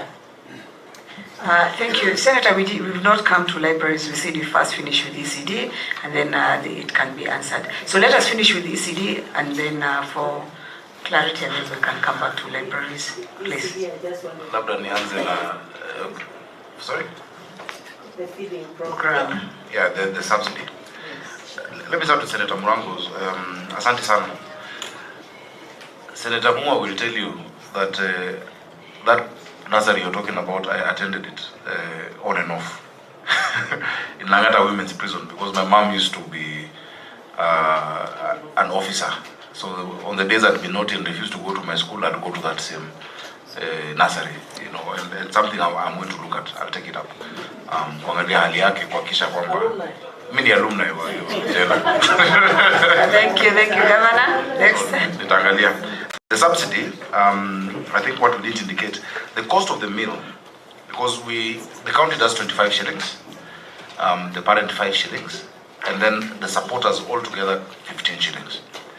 Because the actual cost of the meal should be around 40 to 45 shillings. Of course, we know the prices of commodities change based on the season, so it's around 40 to 45. We could have done it free, but we chose not to make it free. The parents have also some pride that they have topped up that 5 shillings and that they're part of it. If you make it completely free, what I have come to see in my experience, people will say, hata si tamu, chumvi ni mingi, the complaints will be much more. But you can actually afford to make it completely. That's why no child is removed. But the parents, the pride they have, when I meet them in petrol stations or where it is, and they say, I have loaded, look at my app, I have loaded 100 shillings. That will cover my 3 children for X number of days. They have so much pride that they're also contributing. You cannot take that away from the parents. So it is 25, 15, and 5. The 15 is by Children Investment Foundation Fund, CIF. I was just wondering why it's not on the list like the rest of them. That must be an oversight. But also, that is what goes directly to the food for education. That doesn't come to the county. The 15 goes to Food for Education. As we just do the 25, which they invoice us because they are like a service provider.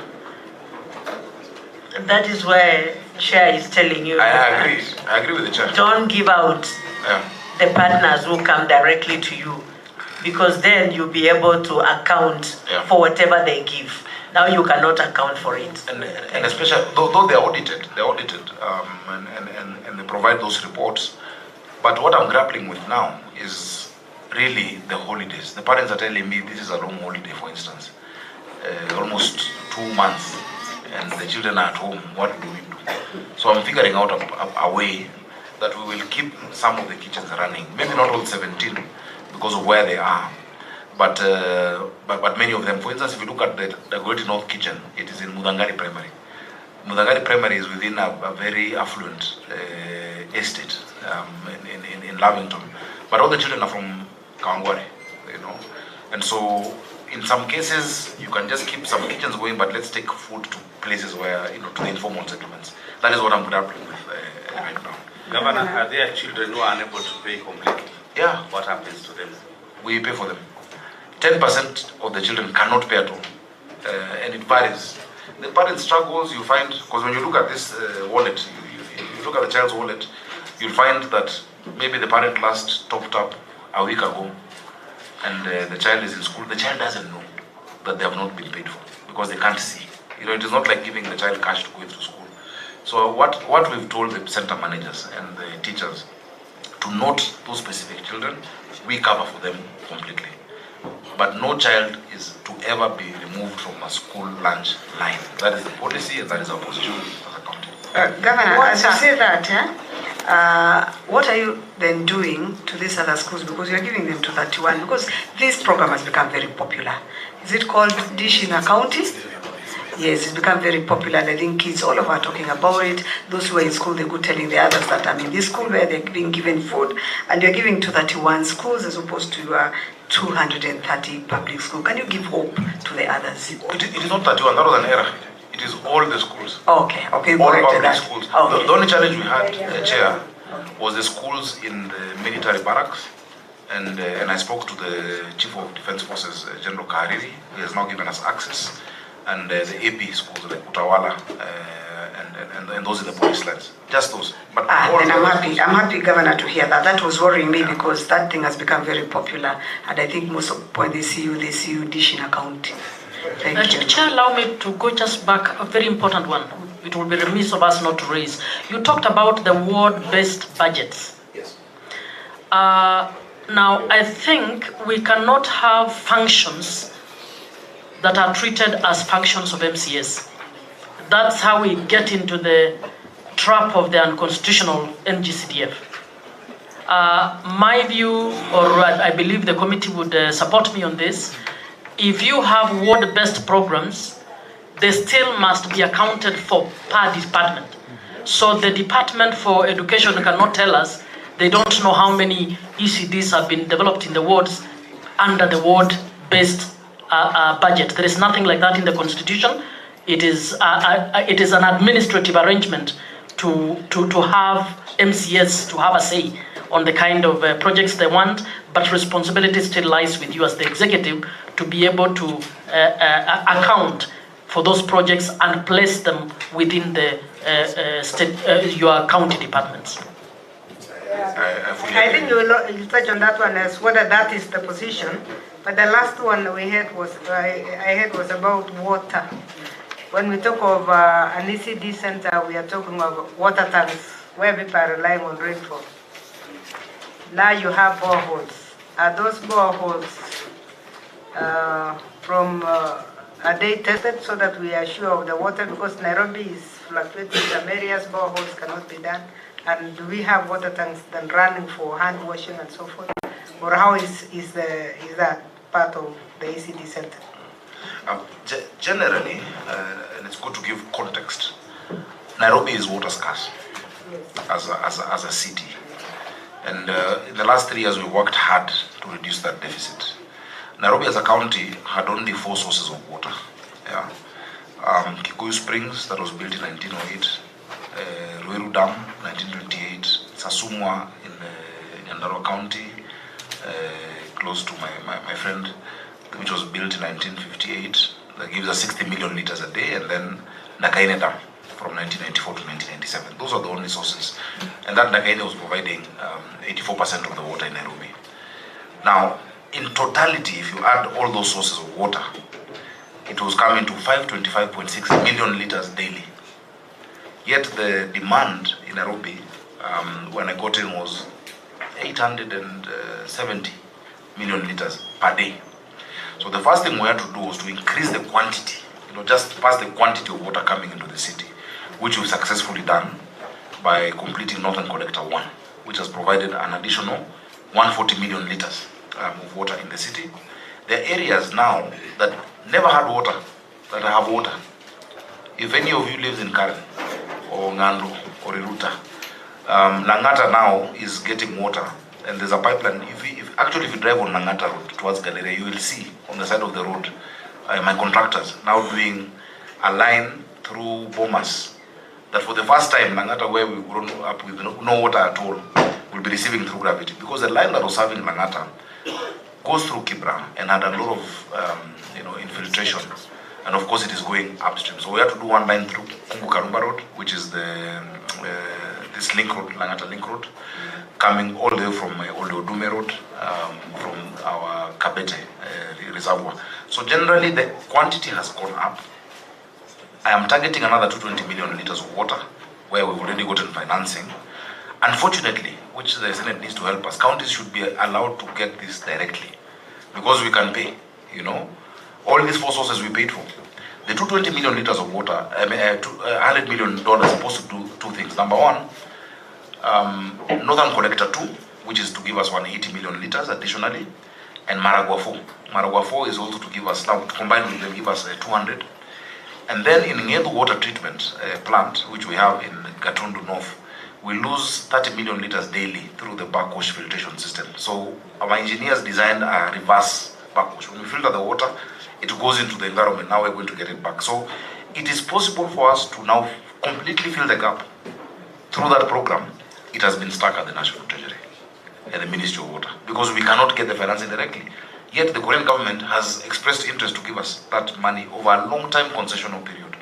So what we've had to do is to intervene in the areas where the water hasn't gone up, because the 140 has helped in areas like Utawala, in areas like Mihango, these areas of Langata and Karen from the Kabete line. We've done one from Kiambu Institute of Kiambu Institute of Science and Technology, coming through Roysambu, Zimmerman, down all the way to Embakasi Garrison, and so Kayole has increased water. So you find areas that were getting water once a week, now getting thrice a week. What we're advocating for is storage in the schools. So in many of the schools, I've had to intervene by doing boreholes on the west of Nairobi. In the east of Nairobi, the NMS made a mistake of digging 100 boreholes. Yet, the fluoride amount in the east of Nairobi, the World Health Organization recommendation is 1.5 parts per million. You find some at 6 ppm, 5 ppm, and you know what fluoride does to the teeth and to the bones. They become brittle to the children. So many of those, we're either stopping them or decommissioning them, because the only way you can sort it out is to do dilution, because you cannot do reverse osmosis, it's too expensive. So that's why you find, for instance, if you go to Kibra Primary School today, you'll find there's a new borehole that is working, where we've been able to test like Umoja 1 Primary, and the fluoride level is okay. We've commissioned, and the borehole is actually done. And so I'm opening another 6 of them. So we keep doing that through Nairobi Water and Sewerage Company. If I get support from this house and access the $100 million, the story of water shortage will be done. Because now what you can do when you have at least the correct pressure of water is to use what we call SCADA technology, which from my phone I'll be able to see where somebody has cut off our line to fill in the water tankers. But until you've filled you see, it's like a pipe, it's not like it's a pipe. If the water is just here and you have the SCADA technology, it will measure air, it will measure other things. So you see high non-revenue water figures. But until you've actually filled the entire, radius or diameter of the pipe, then you can be able to use that what we call SCADA technology, which is the next step that we're going to. So we have plans to make sure all the schools, at least for the children, that there is There is water that is available throughout. There was a problem with the water bills in these schools. You can imagine many schools were not able to pay for their water. So the county comes and intervenes. Because in as much as Nairobi Water is our company, fully owned by the county government, we have to make sure that it stays afloat. So the county government intervenes on behalf. You have answered. I think that's good. Thank you. Just need some clarification, Chair. You are saying that you're not allowed to do PPP with the Korean government or agency. Yet in the previous Water Amendment Act that we did, we allowed counties to do PPPs with county governments. The only thing that we were against was for the National Water Works agencies to do PPPs, and then they sell water to counties to the last mile, denying now the water companies to sell the water. That's what they're doing. That's what they're doing. They're trying to charge us for Northern One. But what with the Korean government is not a PPP, it's actually a loan. You know, it's a loan. If you look at my Nairobi Water Company, we found it at 8 billion in terms of revenue. This last year we hit 12 point something billion in terms of revenue. It is actually able to pay those loans. But you see, the PFM limits our ability to borrow as subnational entities. That is the only challenge. Such that you can have all that agreement, we've sat down, you see me sometimes out of the country, we agree, I have to come back to Treasury, or I have to come back to the ministry, they take us around. The last example I'll give you, because you're senators, you can help me. Nairobi has a problem with transport and transit and traffic jams. We got 314 euros from the French Development Agency, European Investment Bank, 74 million euros to do line 3 of the BRT. To get cabinet approval took me 2 years, from December 2022 to December 2024, to get cabinet approval. After getting a cabinet approval, December last year, to date, the financing request has not gone out, because the national government may not see it as a priority, but we see it as a priority, yet we cannot get the borrowing. You know, some of these things in devolution, the Senate must come in very strongly to support. Thank you. I think you've put it right. Senate must come in. Let's have a way of having a joint meeting to discuss this. Get your proposal out, talk to your colleague governors, let's get the proposal out, and then senators can go through and see what kind of areas we should cover. I wanted us to stop there and go to VTCs quickly, because there are only 4 questions. I think there's 1 question on libraries and 14, and then VTCs will have Just 3. before you leave there, I want to advise the governor on, in those areas where you're getting real challenges, give the same to your senator to bring it as a question at the Senate, and it will be handled more quickly for you. Thank you. Yeah, and then where there is policy shift, there may be need even for joint meetings actually, because what he's saying is a whole shift that he has struggled alone as Nairobi, but it would be something that could come in policy, so that we... Actually, it is legislative. It is both the PFMA and the PPP Act. They have actually disadvantaged counties, and it is something as a Senate that we need to take up. Completely. And I'll just give you a quick example, Chair, if you allow. We've raised our revenue in the city to now 13.8 billion shillings a year. It was much lower before. To sort out a lot of the problems in this city, we need maybe an infrastructure support of 20 billion. Yeah. The equitable share you give us from the Senate is 20 billion. So in a year, I have 30, but the one which is assured completely is 20. If I want to get a facility in the bank today of around maybe 10 billion and clear all these pending projects, stall projects, and then get another 20 the next year, I cannot, because PFM says 5% of revenue. Yet, I can be able, the bank will be happy to give me a facility that national government guarantees and says from the 20 billion equitable share, we will withhold 1 billion a year. That 1 billion we will pay the bank. So the issue of financing, because the challenge in this city, let me tell you, the challenge in this city is one thing, financing. It is only financing.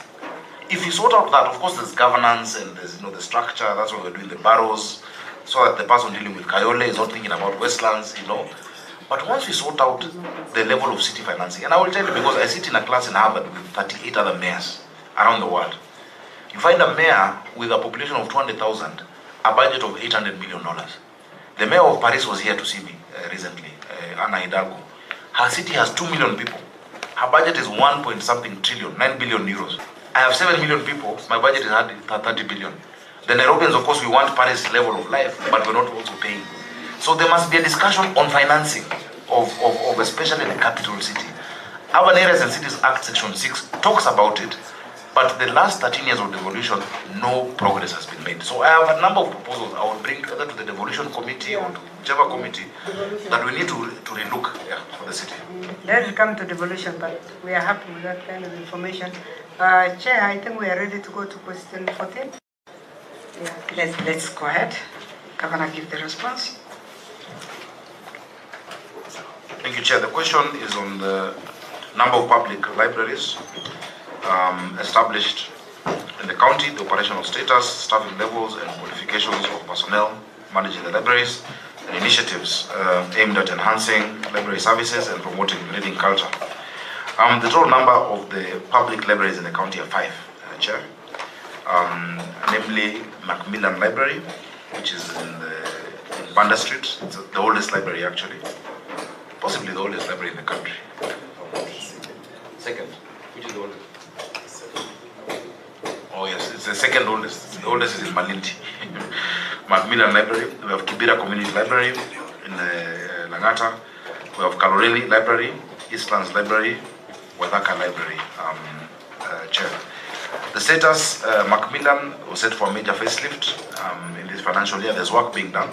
If you go to Macmillan Library, you'll find the oldest newspaper in this country from 1904, actually still available. We have kept those records meticulously to date from 1903 or 4 or 6, thereabout. And there's some works that unfortunately stalled in restoring, especially the basement. We're in talks with the Nation Media Group, who have committed to come and discuss with the new CEO to actually support us in restoring, that basement and the archives there. Kaloleni is operational with current and relevant information. There's free Wi-Fi.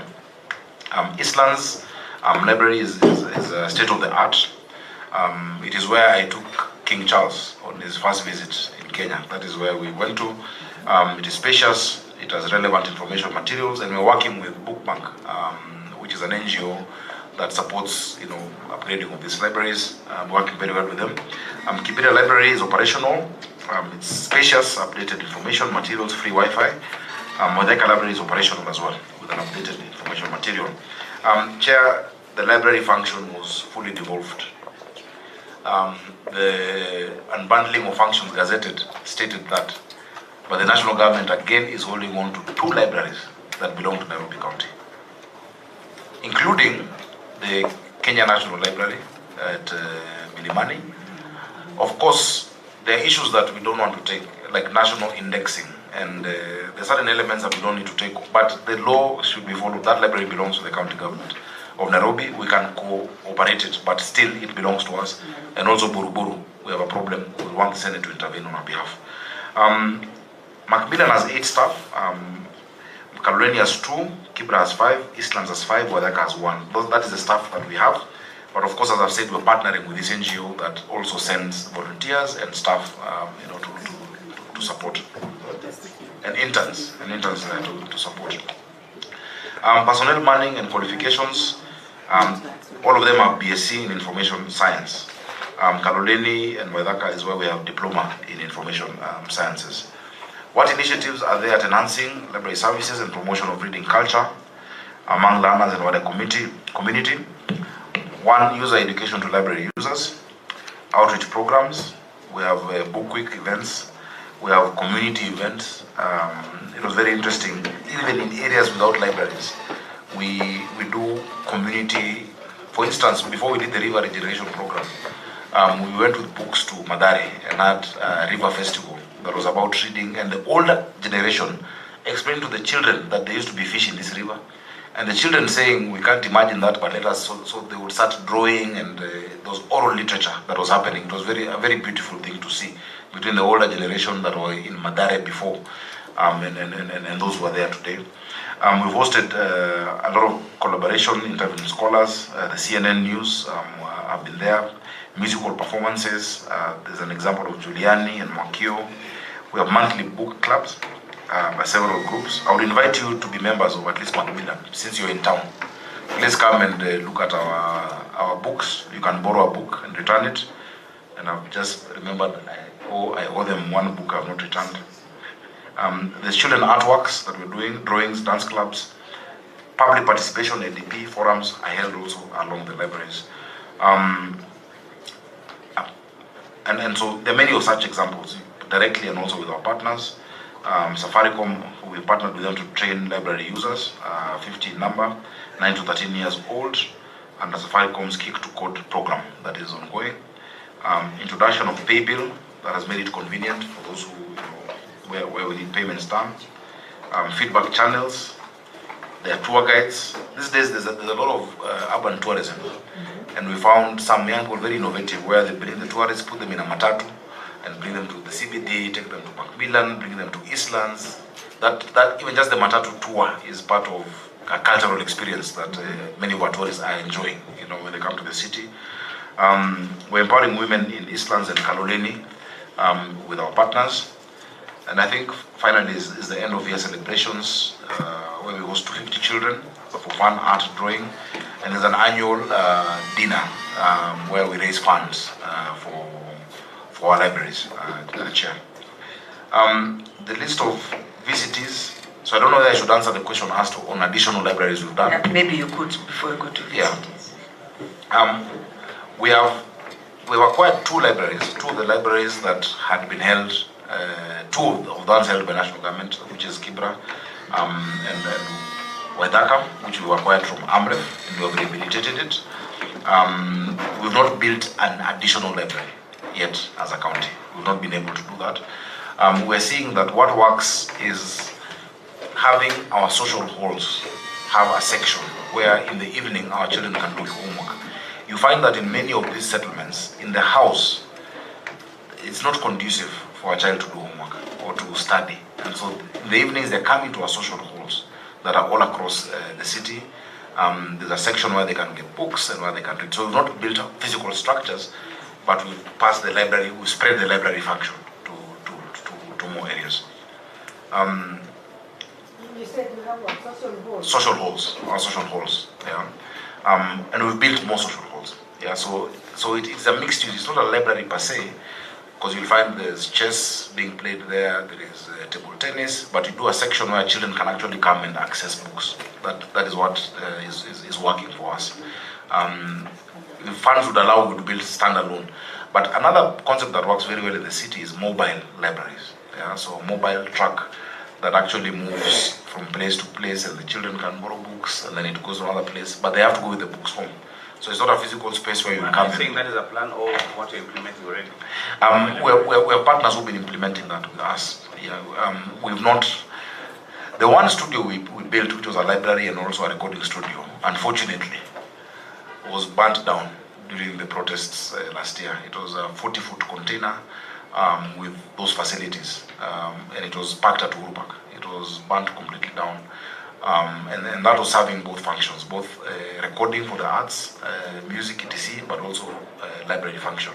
Now there's a group that has brought us a proposal where using the Ndudis, they can actually move estate to estate and have kids borrow books, and then we interact with them and say if someone can recite something, etc. That we're still working on. It's a very novel idea, but which is good because just of the dense nature of the city, that is something we're looking at. We've not yet implemented it with them, but we're currently looking at it. Can I go to VCT? Chair, can I ask on library? Yes. Yeah. Now, the Chair, allow me, because we don't have a committee on museums, and the function on library is closely related to the museums. I would want to know what Nairobi is doing, because you have a lot of rich history. From what you're saying, there is plenty that can be done, even cinemas. Yes.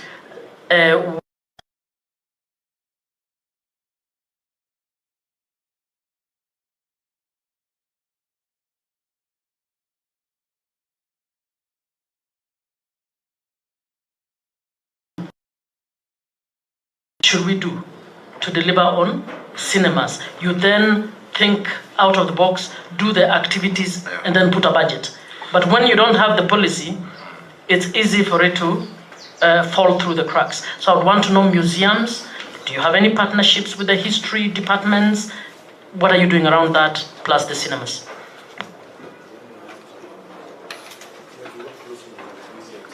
Yeah, so that maybe you can answer both. Can I ask also a question on libraries? Yeah. Yes, Senator, go ahead. Yeah, that now, Governor, now that you're saying that it's proper and a good idea to do mobile libraries, I think let's spruce up that idea so that you implement it. So that if you have a library, maybe a library, and you want to bring books to a school, you can take the books to a school, having a track that is mobile, and then there's another day they come back and collect the books and give new ones.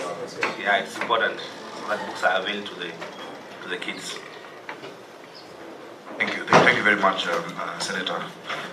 That is it's actually what we're thinking of doing, and we provided for budgetary provisions to be able to implement that.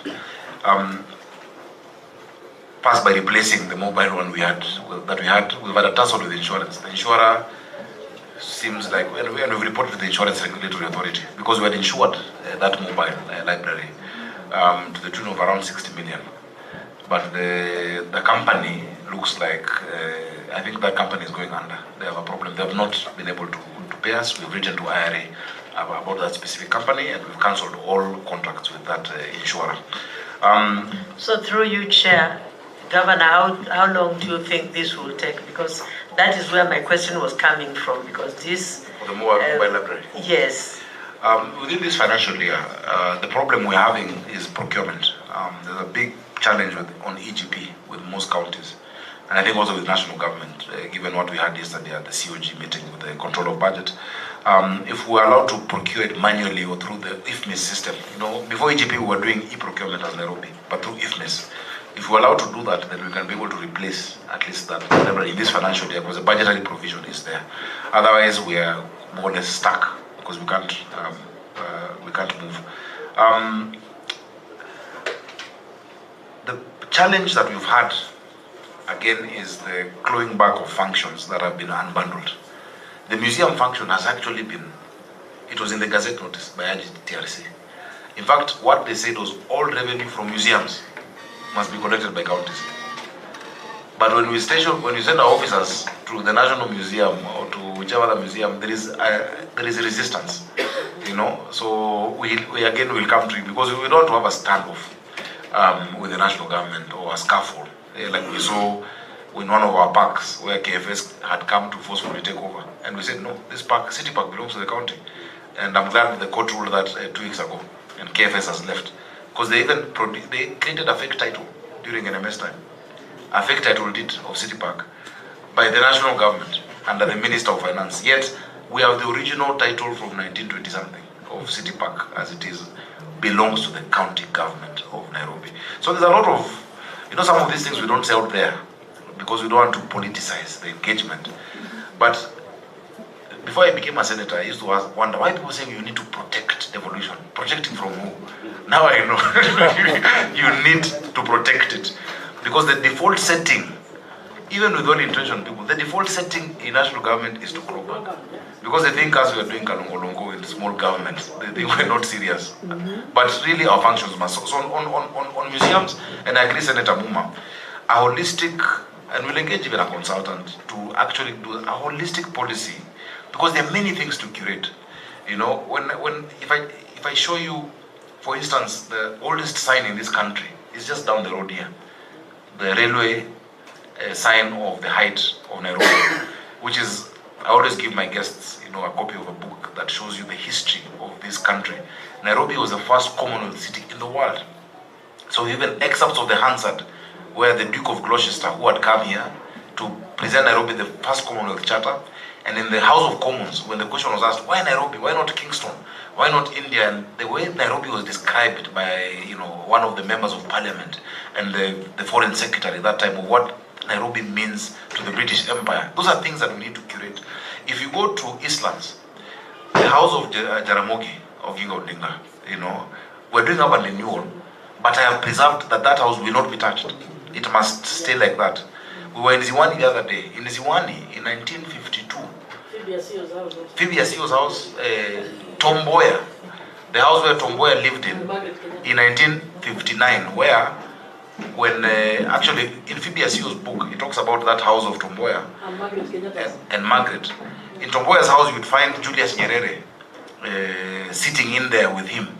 And the Mzungu has come to, because Tom Mboya was collecting money to pay Dennis Pritt. Dennis Pritt was a lawyer of the Kapenguria 6, so he was working with a leather pouch. This same Tom Mboya was a city council worker. There's so much history that if we don't curate, there's the car that I use sometimes, I'm sure you've seen during national functions, that was Charles Rubia's. It's called a Princess, you know. That car is in industrial area in our garage. I want it in City Hall, in a place where children can come and look at it and enter and see it. So I agree. Let's do that policy so that we can deliberately, because we should not depend on the memory or the reading culture of a few people to explain to you. And you know, some of the people who would tell us this, I would sit with the late former Prime Minister and he would give me stories about what this estate meant. If you go to Burma, you know what happened in 1952 after the state of emergency was that they killed a councillor called Mbutela because they wanted the Kikuyus and the Luos to fight. So Jaramogi Oginga Odinga and Tom Mboya would go around Makongeni telling the Luos, don't fight, we are being set up. The next year, they killed another councillor, Lumumba, and burnt Burma Market to create an uprising between the two communities. It didn't work. The story of where we're sitting today, this was a church, you know, this and where Parliament is, it was called the Tin Tabernacle, that in 1910 thereabout, because the Mzungu didn't want to be in the same church with an African, the government bought land and sent the Mzungu to All Saints Cathedral where it is today, and sent the black person to St. Jogo, St. Stephen's, Jogo Road. And that's why this land became available for Parliament. Parliament even does not know its history. So if I start, I won't finish. There's so much on museums and the history of the city that we definitely need to curate, and that's something we'll be very happy to participate with. I've spoken to one, John Kamau. He writes on the Nation about history, and he's a historian at the University of Toronto in California, but he's a Kenyan. And so we should be able to do something very soon along that line. But I agree, you know, Senator Moa, without the policy, I forget that and I start dealing with the potholes and garbage. So the urgency of day-to-day makes you stop thinking of such big things. If there were policy, you will be reminded by your chief officers. So, senators, please let's make a move. Please let's move to the question 16. 15. Thank you, Chair. Question 15. The list of vocational training centers, we have 11 VTCs. And Annex 13 has the list, and they have become very popular because we have now introduced driving. So some of even what we're giving as bursaries to, you know, directly, at least 1 million per ward must go directly, that's 85 million to these vocational training centers. That's what we've agreed with the Education Committee in the County Assembly. Enrollments by gender and course, the fees charged per student, payments from parents, county government and development partners. We have listed the enrollment at close of second term was 1,114 trainees. We have set aside 71 million support trainees in the financial budget, plus the 85 million that will come when bursaries are able to resume. Affirmative action provided to disadvantaged populations, including persons living with disabilities and residents of informal settlements, in order to access the vocational training, specifying how VTCs integrate learners with disabilities. In collaboration with Girl Child Network, we've made 8 VTCs to be PWD friendly, providing ramps and wide doorways to accommodate wheelchairs and mobility aids. The adapted washrooms fitted with grab bars and wider cubicles. We've worked with Catholic Relief Services, CRS, and our Wezesha Vijana projects, given opportunity to vulnerable trainees in 5 of the VTCs, as well as Safaricom Foundation, Chair, additionally. And Chair, many people don't know the building code has been upgraded, but we have a KEBS standard in this country through the Bureau of Standards on disability access. And so on top of the VTCs, even works on walkways, how the walkways end, how the ramps are to accept wheelchair, the size of the doors of even buses or mass transit have already been specified under the KEBS Act, but many agencies, including national government and many counties, do not realize that because that needs to be implemented. Yet another thing for us to look at. Finally, the skills training provided in vocational training centers, including future plans, targets, lessons learned, and challenges faced during implementation. The 11 VTCs and 1 HCC train in a range of courses, artisan and trade test. Courses are examined by NITA and the National Examination Council, and soon transition into TVET CDSCC. So all of that, Chair, is an Annex 14. I submit, Chair. Thank you. Yes, Senator Muma. My traditional question again. Your Excellency, again, if you had a VTC policy, your department would be forced to know what is your catchment population like. So we would want, I'm sure if we stayed longer, we'd ask you how many of your Nairobi learners did not transition from secondary, I don't know, let me just use the old school, from primary and secondary schools into tertiary institutions. How many have not been accounted for? How many others have become Nairobi population because they came from Kitui, Kakamega and all of that? And therefore, how are you designing the VTCs to be able to take this? And what we are finding as a committee, that governors have not taken the VTC function seriously. And yet, that is where the crux of the matter is in creating skills for jobs for young people in this country. So we would want to urge that this be taken seriously. We think the monies you are pouring in bursaries should actually be going to this function. You should actually be helping the nation to support this group that is falling through the cracks. And I would want to know also, in Nairobi, you have a lot of the big industries. But there is the national government, what do you call the program? Is it CAPS? Whatever it is. The industrial, the creation of the industrial parks by counties where the national government is putting in some money and you're putting in some money. Beyond the traditional industry that we have, a lot of it manufacturing for export. What is Nairobi thinking through? Given I believe you have the largest number of young people who need to be skilled, and therefore you might want to add additional industry. Thank you, Senator Kamar. Let us have the questions, and then you can answer. Senator Kamar, please. Yeah.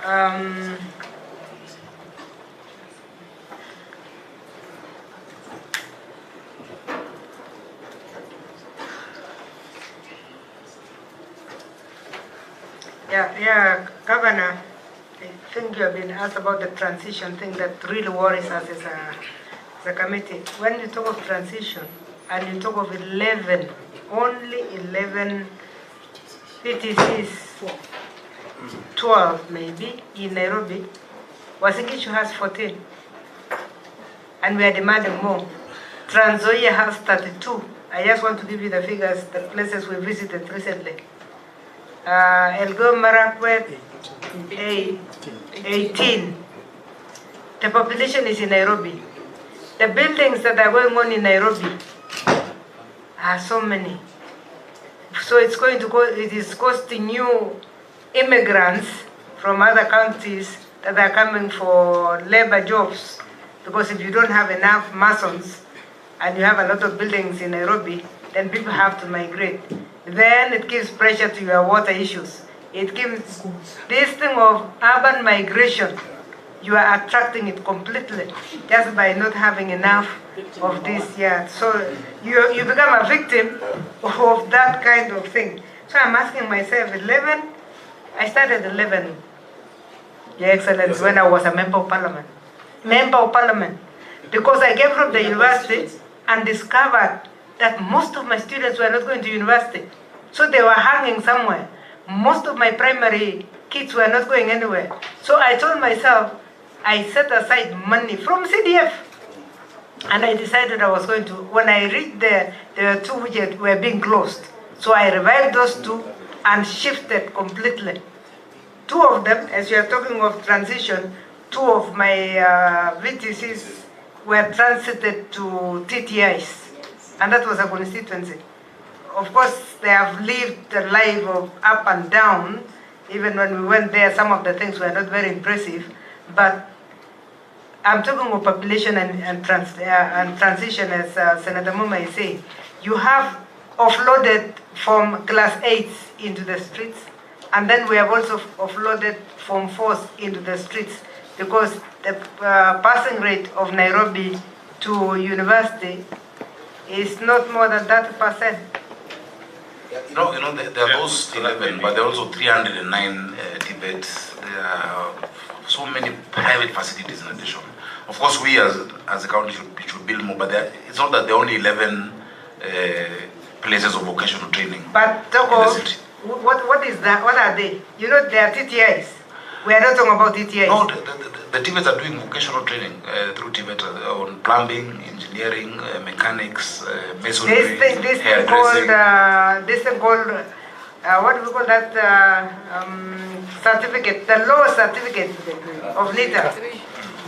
Trade test 3, 2, and 1 is what was given to the governor, so that you take care of your class 8, those who are exiting class 8, because we don't have enough secondary schools. And the population in informal settlements who cannot afford those big. We need more. Just add me money, I will build them. You have money. That is why we are protecting your money from going to bursary. You are giving a bursary to a university student. You are giving your bursary to a scholarship to a university. 1 an hour. Those ones will go on the streets for themselves. You know, they go to the streets and they vent for themselves. Our worry is this one who left class 8 is in Nairobi street, informal sector. If there is no VTC in an informal sector in Nairobi, for the traders, there's the 11 plus another 40 that are private. But I completely agree with you on that issue of you know, if you help us, because you see, we do bursaries because the need is so clear and there's a gap left by the national government. If they can actually make education free completely from primary and secondary, completely. Governor, we are with you there as a Senate. We'll put all that money. We are with you there as a Senate. What we are asking is let the money follow the functions. So if you want to give bursaries, please ask the national government to give you the money. What we want is let the money follow the function. Yeah, Senator Maruma. Maybe as Senator Maruma comes on, you could also give us the number of secondary schools in Nairobi. I've been waiting before Senator Maruma. Number 16. On the affirmative action provided to the affirmative action provided to disadvantaged populations, including persons living with disabilities and residents of informal settlements. In your answer, I have seen adaptation to do with ramps and wide doorways and washrooms, but the actually learning, the skilling, has not been captured.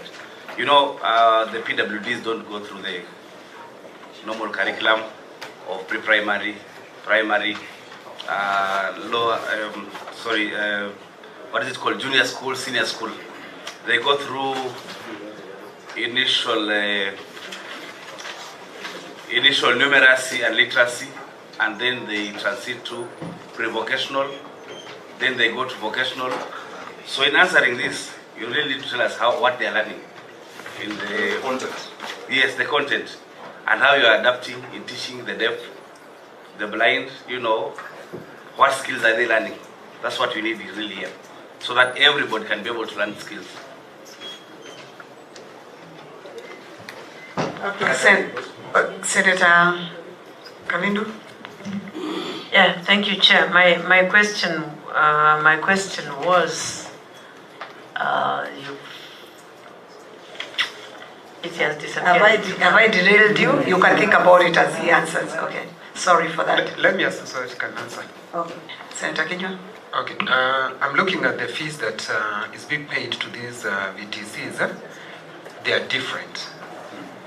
Then, even if the reason then you have very few VTCs is because even in some VTCs, I'm looking at Jericho, I'm reading page 523. Jericho has only 6 learners, no, 8. In fact, 8 learners. Kahawa Garrison VTC, I thought because it's army, there's no access, we only have 6. And in Jericho, we have 8. So there's no need of even increasing. You need these people to increase the number of... The numbers. Yeah. You know one thing. Chair, I have it now. I can ask so that I can answer And all together. the last one, before Kavindu comes, are these fees dependent on what course that the person is doing? Like, for example, a person doing mechanic will be charged at the same fees with the person doing hairdressing. Thank you. Thank you, Senator. Senator Mudama, please. Yeah, the governor is saying that they need funds. But right now they are not giving bursaries because the controller of budget has stopped them. That money which was going for bursaries, it can build these VTC classes in our centers. No, they have not received it. The bursary and scholarship program has come back. And you see, you need to see the context, that you see the budget also is a process. Budget making is political. It's a process that goes through the county assembly, where I have 124 MCAs who also have pressure because of this gap created by the faction who's supposed to do it not doing it. So they have pressure from the ground of the people saying, when the former MCA used to make sure that we get bursaries, now we're not getting. So it's a very political thing as well. I have pressure from those who already were on a scholarship program. If you're committed to pay somebody's fees from Form 1 to Form 4 and then it drops at Form 3 or Form 2, it is not right to just let go of them. So bursary is not something that can just be, left out. It must, we must be pragmatic in how we deal with it practically. I agree. These vocational training centers are too few. I completely agree with you. They are too few. This is a challenge that you're saying that, you're preaching to the choir. I was your chair of labor in this house. I believe that... Well, is your vice chair. And you are my vice chair, yes. Senator Maruma. When I was a member of parliament, I created a law. I proposed a law called the National Employment Authority. That was my bill that created that institution. If you look at how we set up the board of the National Employment Authority, because I did 2 laws that were, for me, monumental. The first law I did was to bring 30% procurement opportunities. AGPO was my amendment in 2015 when I was an MP. AGPO was to make sure that 30% of opportunities in the public sector go to youth, women, and persons with disability. That if we can't give you a job or make sure you get employment, we can help you get an opportunity to do some biashara. So the first one was AGPO. The second bill I did, that President Uhuru Kenyatta sent it to, he first sent a memorandum asking for a transition in the Ministry of Labor. And we agreed with it. It was National Employment Authority. And let me tell you why. It was because, number one, we realized that too many of our young people, I've seen there were students here, they're in high school. If you ask them what they want to do when they finish school, they have no clue. Or they just want to do what they think has money. In fact, these days everyone is doing procurement. I don't know why. For obvious reasons. We needed career guidance in schools to match the temperament. There are certain things you're built with, God has given you from the time you're a child, that will make you be a good doctor, that needs to be built on and to be seen when you're around that age of teenage, and then you align. That's why you see some people that are just good at what they do. Number two, many of us are victims of the Joint Admissions Board. The careers we find ourselves in are not because of the skills we had or what we wanted to do. It's just because that was what the universities had. So if you look at that law in the board, there's the technical institutions, the TVETs, there is the universities, because what you're doing is we're postponing people's unemployment for 4 years. If you see the university churning out 1,000 people in anthropology every year, even actuaries, which I studied, you're churning out thousands of actuaries the country does not need. What are you doing? You're postponing unemployment.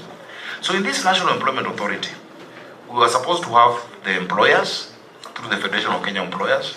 We were supposed to have a private sector alliance, the universities, the technical colleges to sit and say what skills does our country need, so that we change the curriculum and the content and the courses in our schools, including the VTC. So I agree with you.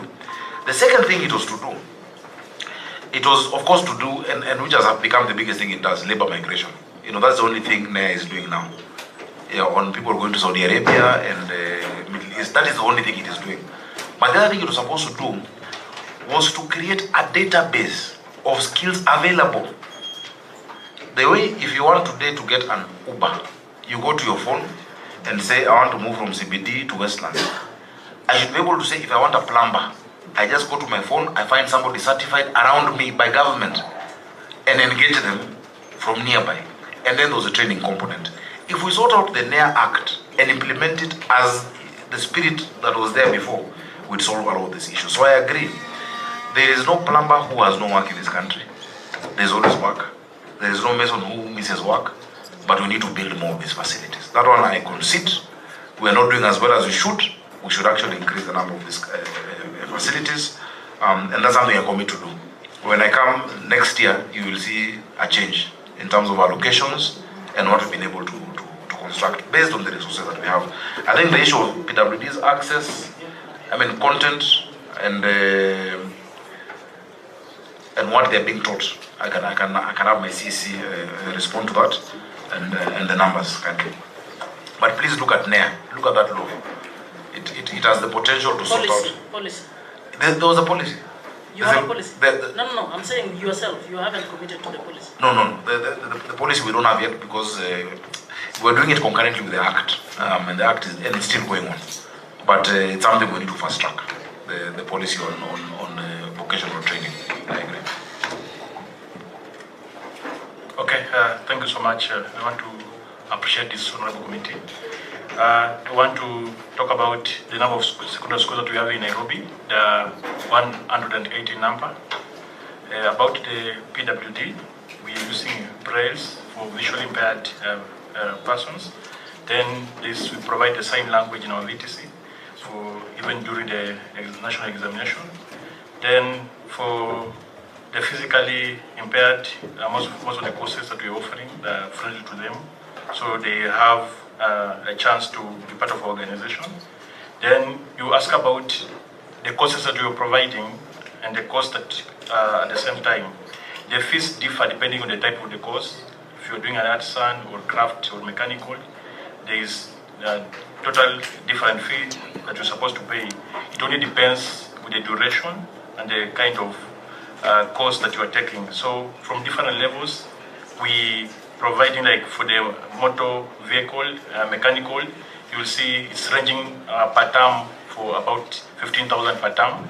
So the total amount that they pay per year, with the course runs for a duration of 1 year, is 40,000. So it keeps on changing.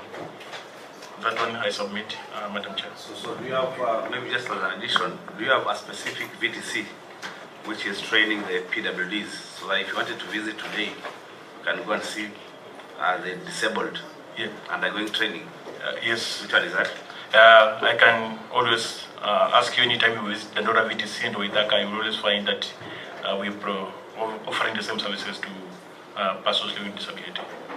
Yes, Professor? Yeah, I just wanted to know from the governor, what kind of support is being given to these VTCs?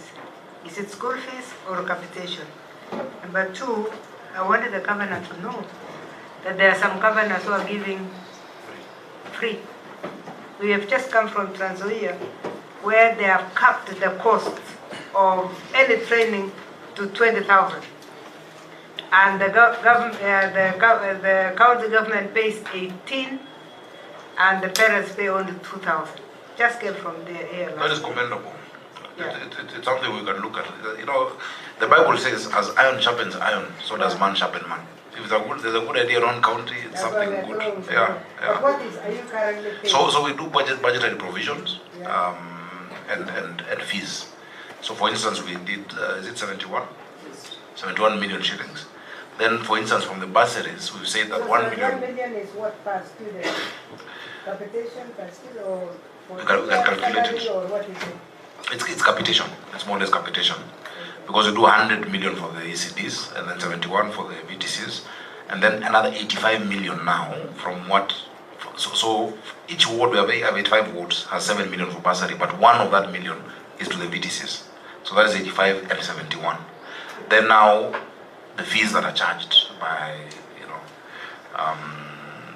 by the different schools for the different courses. Then now that makes up the 3 sources of funding for the VTCs. And do you have any partners in these VTCs? Yes. And what is the extent of their contribution? Some of our partners, the first partner is Girl Child Network. They have really helped us in terms of the infrastructure. Then the second one is Catholic Relief Services. Then there's the World Vision. There's the Kenya Good Neighbors. They've done for us a block in Dandora, Greenlight College. Then there's SHOFCO, the Shining Hope for Communities. That have been our instrumental partners when it comes to VTC issues. Thank you. Do you give startup kits to those who graduate from your centers? Yes, that's what we do. Actually, for those who are graduating, we always give out the startup kits so that they can start something when they go back to the society. Any proof of you doing that? Because, Governor, this is very important. Let the Nairobi people know that you're doing that. It might even attract more students, so more learners. So I don't know whether you have any, do you have any information on it in your document? And while answering that, can they tell us whether they're in this KCB? KCB seems to be doing a lot in the rural counties. Everyone is running away, going to rural counties, and the need is here. This is where there's a population, as you said. We can be able to provide that information. Please let us have it. You know, when a governor pays a courtesy call to an MD of a bank, they will clean the carpet for you. I'll try. They're just here at Kemcom. I'll go visit them. I'll talk to Please give us that information. It's very important. Governor, the reason why we were asking about transition is because if you have 180 secondary schools and 11 VTCs, and I'm sure maybe percentage of transition to the university will be 30%. So can you imagine how many other young people you are offloading to the streets? You need to skill them so that at least they can be useful to themselves and even to you and lessen your burden. I agree. We'll go out there to look for support to build more. The need is there. It is seen. The lack of this absorbing of young people affects everyone. That's, if you look at crime rate, now everybody, when they finish school and they don't go to university or the college, what do? They get either into crime, or they try and get a motorbike, to ride. It's a challenge that I think needs to be faced head on, and there you made a compelling case, and I agree with you. And Governor, I think also you should look at your enrollment, because as a county you should have deliberate campaign to actually make people be aware that these colleges are there, and that also will help in this county. Honorable Senators. Maybe just last two for me. Okay. I've heard the governor saying that the bursaries are back. That is news to me, because the last time the control of budget was not releasing funds to counties. Has she finally accepted the agreements under, is it 187 or 189? 189. 189 on the cooperation between counties. 187 of course will be transferred. Functions. Yeah. Yesterday we had a meeting at the COG with it was a virtual meeting, and the controller had said there's a list of requirements that she had put for that to resume. And as I've explained, for me, my biggest challenge is those who are already on scholarship. So those requirements, once they're met, counties can be able to issue bursaries and scholarships. She's basing it, she's looking at it as almost a transfer, the intergovernmental agreement. So it's almost a transfer of, or a sharing. She's very, because you see, if you transfer it, it means then the money must come. Yes, from the national. 187 says that first of all, the constitutional responsibility remains with the level of government that is originally mandated to perform that function. And the funding must then also follow it. And so it's a very convoluted argument. That's why I was saying all we're doing is just being pragmatic because of the pressure from the people to continue serving them in that manner, especially those who have been cut off midstream. But that is what she asked for. So what is left is a notification to the county assembly and the national assembly. We've done our county assembly notification. We've gazetted that intergovernmental agreement for counties. Makueni, Nairobi, Ranga, and I don't know why I keep forgetting the fourth one. Chair, I think we need an urgent consultation with control of budget. I've just informed. Because I'm not aware. I've just informed our researcher that that is urgent, that we need to be informed so that we can be well conversant with their conversation with the COG. But you know, it's really, if you look at it critically, constitutionally, it is not a transfer of functions. If you transfer a function, the function first of all must be stated in the fourth schedule of the constitution. There's no function called bursary or scholarship in the fourth schedule. You have not transferred education, because if you transfer the function of education, it means that then that county that signs that intergovernmental agreement must also pay the teachers, must provide all the services of that function called education. So it's a very convoluted and warped, I find it to be warped logic. No, Governor, what you're trying to do is pay the bill for the national government. To pay the bill for the national government... Partially, because the bill is bigger. No, you're trying to pay it their bill nonetheless. You see, so when you take over the function of the other level, the resources as planned by under the constitution is that the resources, remember the resource follow function mantra, the resources that were the equitable share for Nairobi County is budgeted for do not include resources for secondary education, do not include resources for university. So for you to take over that function, you are actually paying the bill for national government. The correct position, as I first told you, there is no function called social protection. So you are using some convoluted arrangement around social protection, cooperation, collaboration to justify. But the correct position is this: governors can. And the late party leader actually suggested that the function should come to counties. So until the function has come to counties, you can assist the national government only through conditional grants. They allow you to give those bursaries, but they must give you the money. You know, I agree with you 100% philosophically. And in principle. But practically, what you are trying to do, you are helping them kill devolution. But let's help the governor to tell us what the first two governors told us. They said this thing is pressure from the ground. No. It has nothing to do with the functions of Schedule 4. At that time, I think this social whatever had not been developed. But when the first two governors came here, they said, we must tell you that we are the ones suffering on the ground because the public is on the ground and the national government is miles away. So we agreed that, but we said, when you go for your summit, please discuss this function so that it is formally devolved and then the money follows the function. That is what we have been saying. You know, we can see we are insisting on why Nairobi can sit with 11 VTCs. It is so painful because it means Nairobi is filling the streets with kids that are not literate, kids that are semi-skilled, and now we are at risk because Nairobi is doing a lot of buildings and we have a lot of fake masons there also. Because when they come in, a contractor will say, where's Shiga, Shiga, Mawa, Shiga. instead of skilling them. You know, in principle, I agree. But practically, and I think what the Prime Minister was saying, which is true, you see, what is devolution? Devolution is based on the principle of subsidiarity. The principle of subsidiarity is so simple.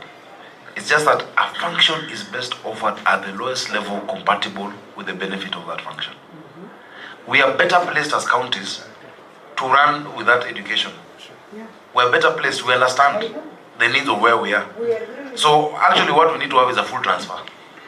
But this one, what we have is a mongrel. You know, it is half German Shepherd, half half Bosco. You know. Thank you. Yes, Senator Mudama. Yeah. Governor, even as you are these VTCs in Nairobi, and you've invited us to come, which we also to visit. We visited some of the counties and we found that they didn't have any equipment in these VTCs. So, as you rebuild more, equip the ones which are there. If it's mechanic, make sure that there is a vehicle there they are dealing with. If it's electrical, make sure that they have all the electrical equipments. And even machinery, make sure that they have all the equipments that they need there to do their work and to learn efficiently. Thank you. And I want to assume those are your closing remarks. But have we started closing remarks? Because there's one question here on number 17. Okay. That the county is now shifting from NITA to NEC to TVET CDAC. We are not there already. What are the challenges? When do we see ourselves having TVET CDAC examination? I'll ask my director to respond to that.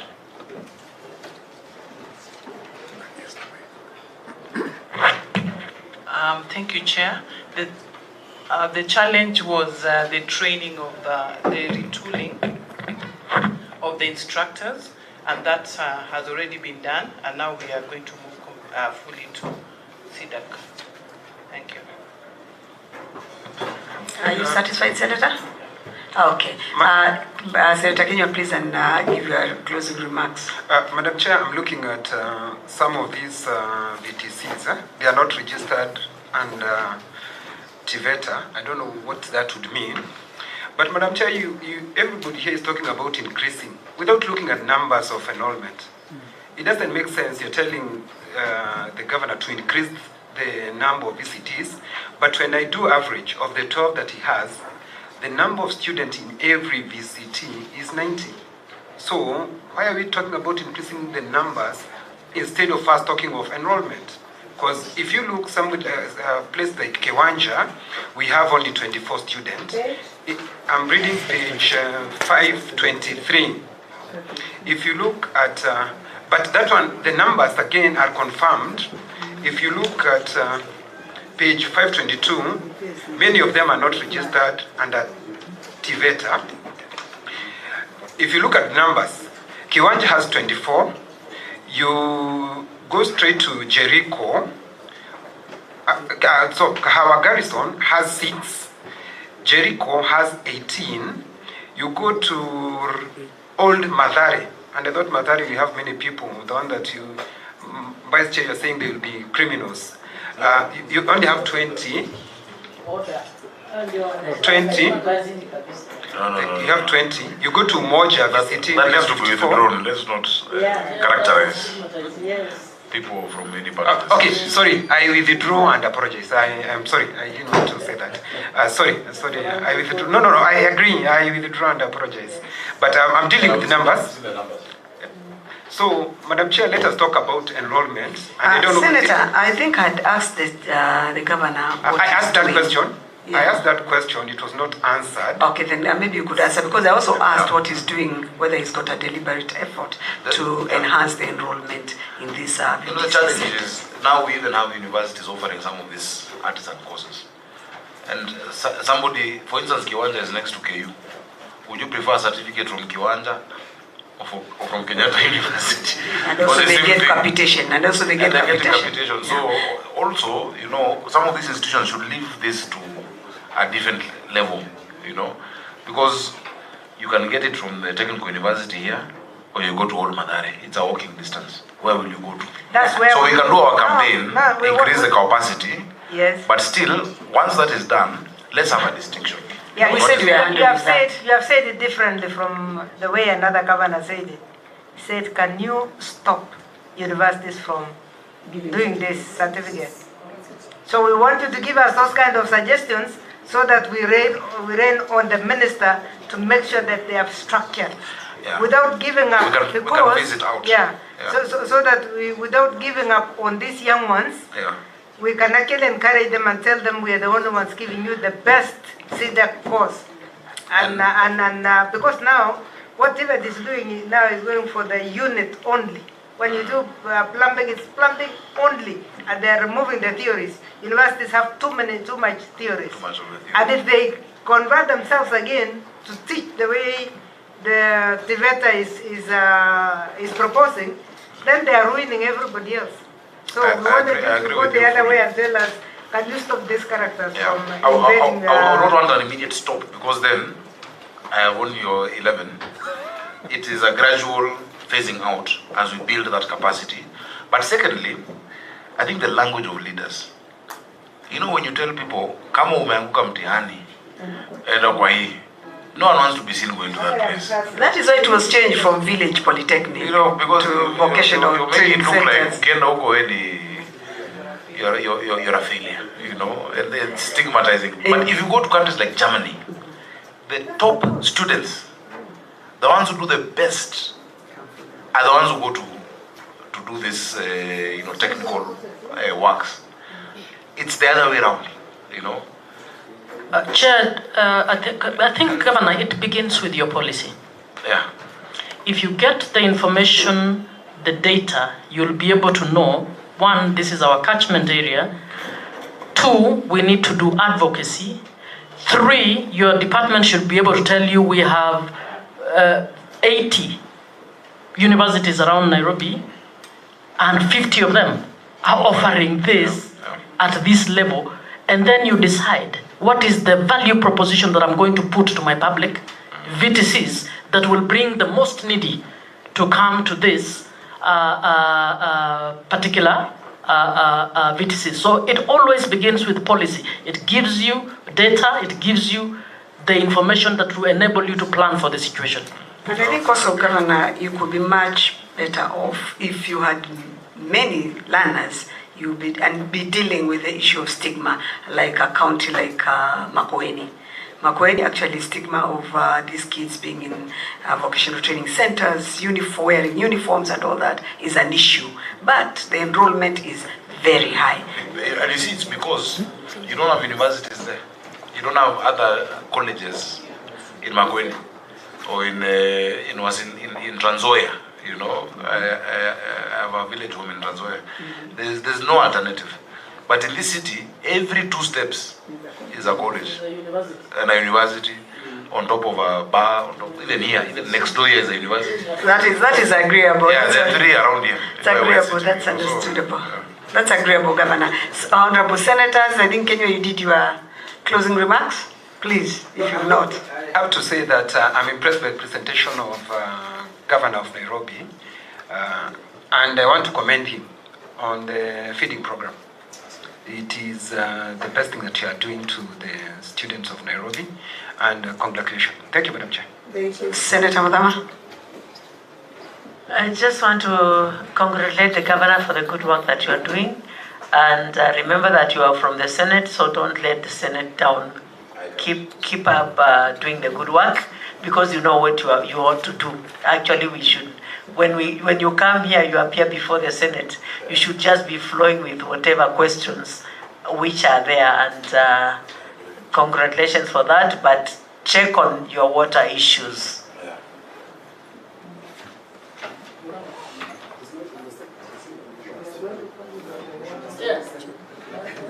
Senator Marango, you want us to go back again? Hata mimi ningetaka kumpa kongole gavana kwa kupambana. Unajua kuwa gavana Nairobi. Na si kwa mbaya, lakini tukiangalia gavana Nairobi, gavana wa Lamu na kwingine, hapa lazima ufanye kazi na ni ngumu. Na pia unajua Nairobi pia watu ni vichwa ngumu, sio kama kwingine. Kwa hivyo kupambana unapambana. Yenye ningekuuliza gavana ni kwamba kwa sababu wewe ulisomea chekechea hii, nimekwambia Lang'ata. Sijui kama nitarudi huko tena kwa sababu nilikuwa naona yuko hapa na ashatoka, lakini wewe uko na nafasi ya kwenda pale uangalie venye mambo iko pale, kwa sababu Lang'ata ni jela ya kimataifa na pia watoto wengi wanazaliwa pale, wengi wanapelekwa pale. Uende utathmini na uweze kuangalia ile maneno iko hapo. Nikimalizia pia naweza sema ni kweli kwamba kuna mabadiliko katika sekta ya maji Nairobi, kwa sababu kuna mahali naishi na najua imekuwa kizungumkuti, lakini hata kama sisi ambao sisi tumetoka kaunti ambazo ziko kule bado tuna matatizo kama hayo. Lakini endelea kupambana na hiyo hali kuhakikisha kwamba pia umefaulu. Ya mwisho kabisa, ni ngumu sana kushindana na wewe kwa sababu unaelezea na unapitisha. Tungependa pia tukuje tuangalie kujionea sisi wenyewe wakati tutapanga mkutano, kamati, utuonyeshe tukiwa huko sasa huko ambapo kazi imefanyika. Asante sana Mheshimiwa Mwenyekiti. Thank you, Senator Muma. Thank you, Your Excellency. Just to say that I'm happy at the conversation we've had today.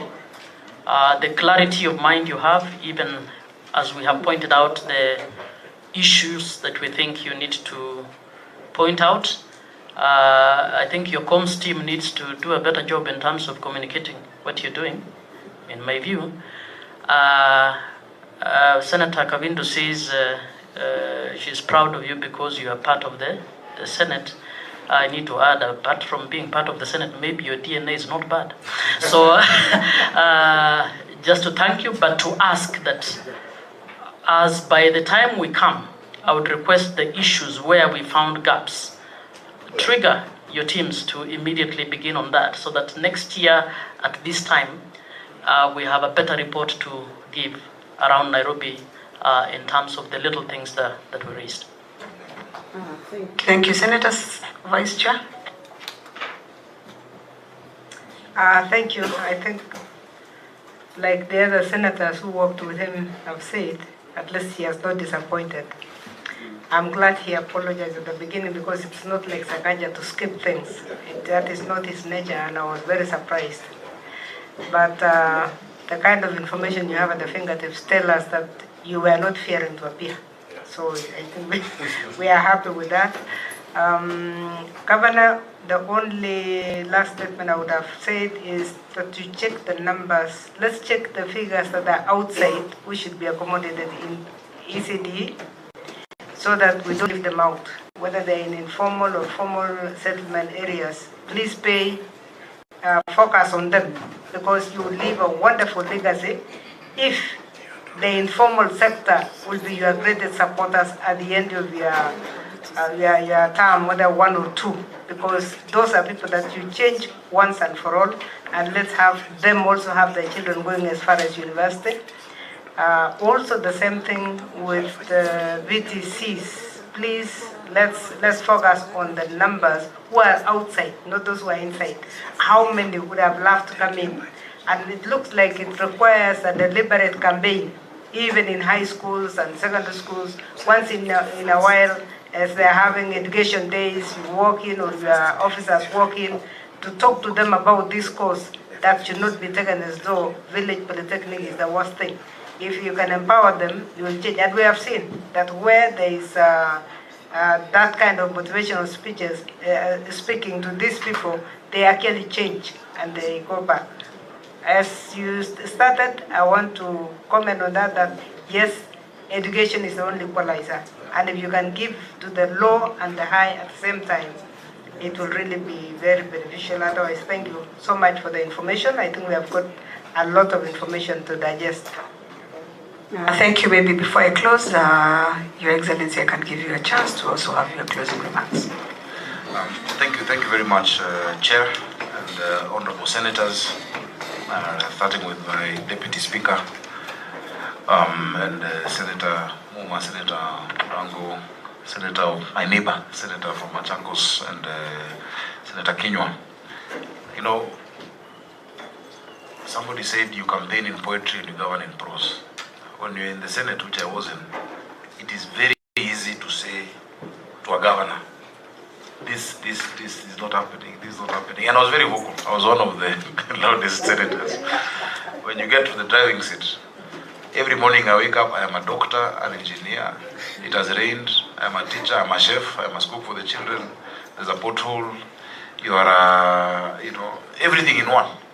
And I keep saying that to be a governor is the best testing ground for any job on earth, because you must have the mind of a CEO, the heart of a social worker, you must have the resilience of a politician, thick skin, innocence of a dove, and shrewdness of a snake, all in one person. And so I'm very grateful because today's meeting has really helped me in areas that maybe I had not looked at as much as I can because of the immediacy of challenges.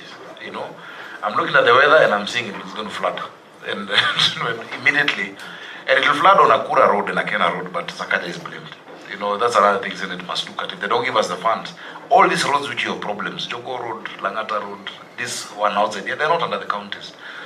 I think it's time, and I would want to work on, I'll take some time, maybe a few days, to work on a paper that I would want to come with to the Senate, even maybe through COG, on areas that I've seen have gaps in devolution, so that you can support. Because those are areas where you will find now, casualties in counties, not because of their own doing, but because of the structural, challenges or systemic issues that come with devolution. I want to assure you that you will see a marked improvement on these areas. Again, I am sorry that I missed the other meeting. I would never, normally I'm told when I'm called to Senate, first of all, the media are more than usual. I don't know why, but I like them, they're my friends. And there is quorum. And so when people have come from different parts of the country and then you're not there, it was not something of my doing. And I thank you that you accepted that apology, because and they put in my office, they kept that summons on my desk until yesterday. I told them, please, this thing is giving me a bad feeling. Can you take it out of my? I've seen it. You can't keep it just hanging there on my desk. And it's not something that I would want to happen again. So please, we will welcome you to the city. Don't come with one of your colleagues I saw fighting somebody somewhere. That one we will not accept him, because I like how we are very pragmatic. This oversight is to help. It is to grow. It is to support. It is not, it's not a disciplinary process. It's a process to support. When I have my officers here, they can hear the questions that are being asked and where we need to pull up our socks. So that we will do. Thank you for the compliments on the school feeding and all the compliments. We will keep doing it, and we hope that we can cover many more schools. So let's keep it up. Senator Catherine, Senator Auntie, I can't just call her Senator without giving her the respect. One of the words I'm living with is policy. Policy, policy, policy. And as a senator, that is exactly what I would ask a governor. And we have a department that has actually been preparing a lot of draft policies. I need to look at what they have. And I agree, once you have policy, then the immediacy and urgency of what happens today and tomorrow can be handled while dealing with medium to long-term issues that are of a systemic nature and structural nature. So thank you so much for that advice. And we will consult you. I don't know as a senator if you can do, because you're a very good consultant on some of these things, even in your previous engagement. You can guide us on the right way to go, whether we work with Kipra. Oh, wonderful. Thank you, Governor. Thank you, Senator. You've asked that. I was going to offer that and tell you that you can consult her. Governor, one reason why you say that the press is always full house and there's full house in the room is because we want to remind you we are also residents of Nairobi. So whatever you're doing, that's what we consume, and we are here actually not as much as we are senators, we're also the residents of this great city of Nairobi. I also want to thank you and maybe just tell you, Governor, let's avoid negative publicity. You are a senator, and I think you can agree how important a conversation that we've had a day like today has been so productive, so informative. We've learned from you, you've learned from us, from what we've seen in other counties, and from that we can help each other build this country. And I think I'm happy that you appreciate how important it is to take care of the young ones especially. In fact, I'm happy that as we keep on saying, formation time starts from 4 years to 7, you're even going further from the beginning, so that is very important. And I think to us, it is important that we had this conversation today, and we want to assure you that in very near future, we are going to visit quite a number of your facilities so that we can see what you've given us on paper is what is on ground. Honorable Senators, allow me to thank the Senator of Nairobi, because for once, let's appreciate that his engagement with the governor was very cordial and very productive, and he gave us insights of where he thinks there are problems, and the governor has been able to answer him on site that whatever is happening is exactly how it is, and whatever is not happening is going to be done. Thank you once again, Honorable Your Excellency Governor. Thank you, Honorable Senators. The meeting stands adjourned until Tuesday. Thank you.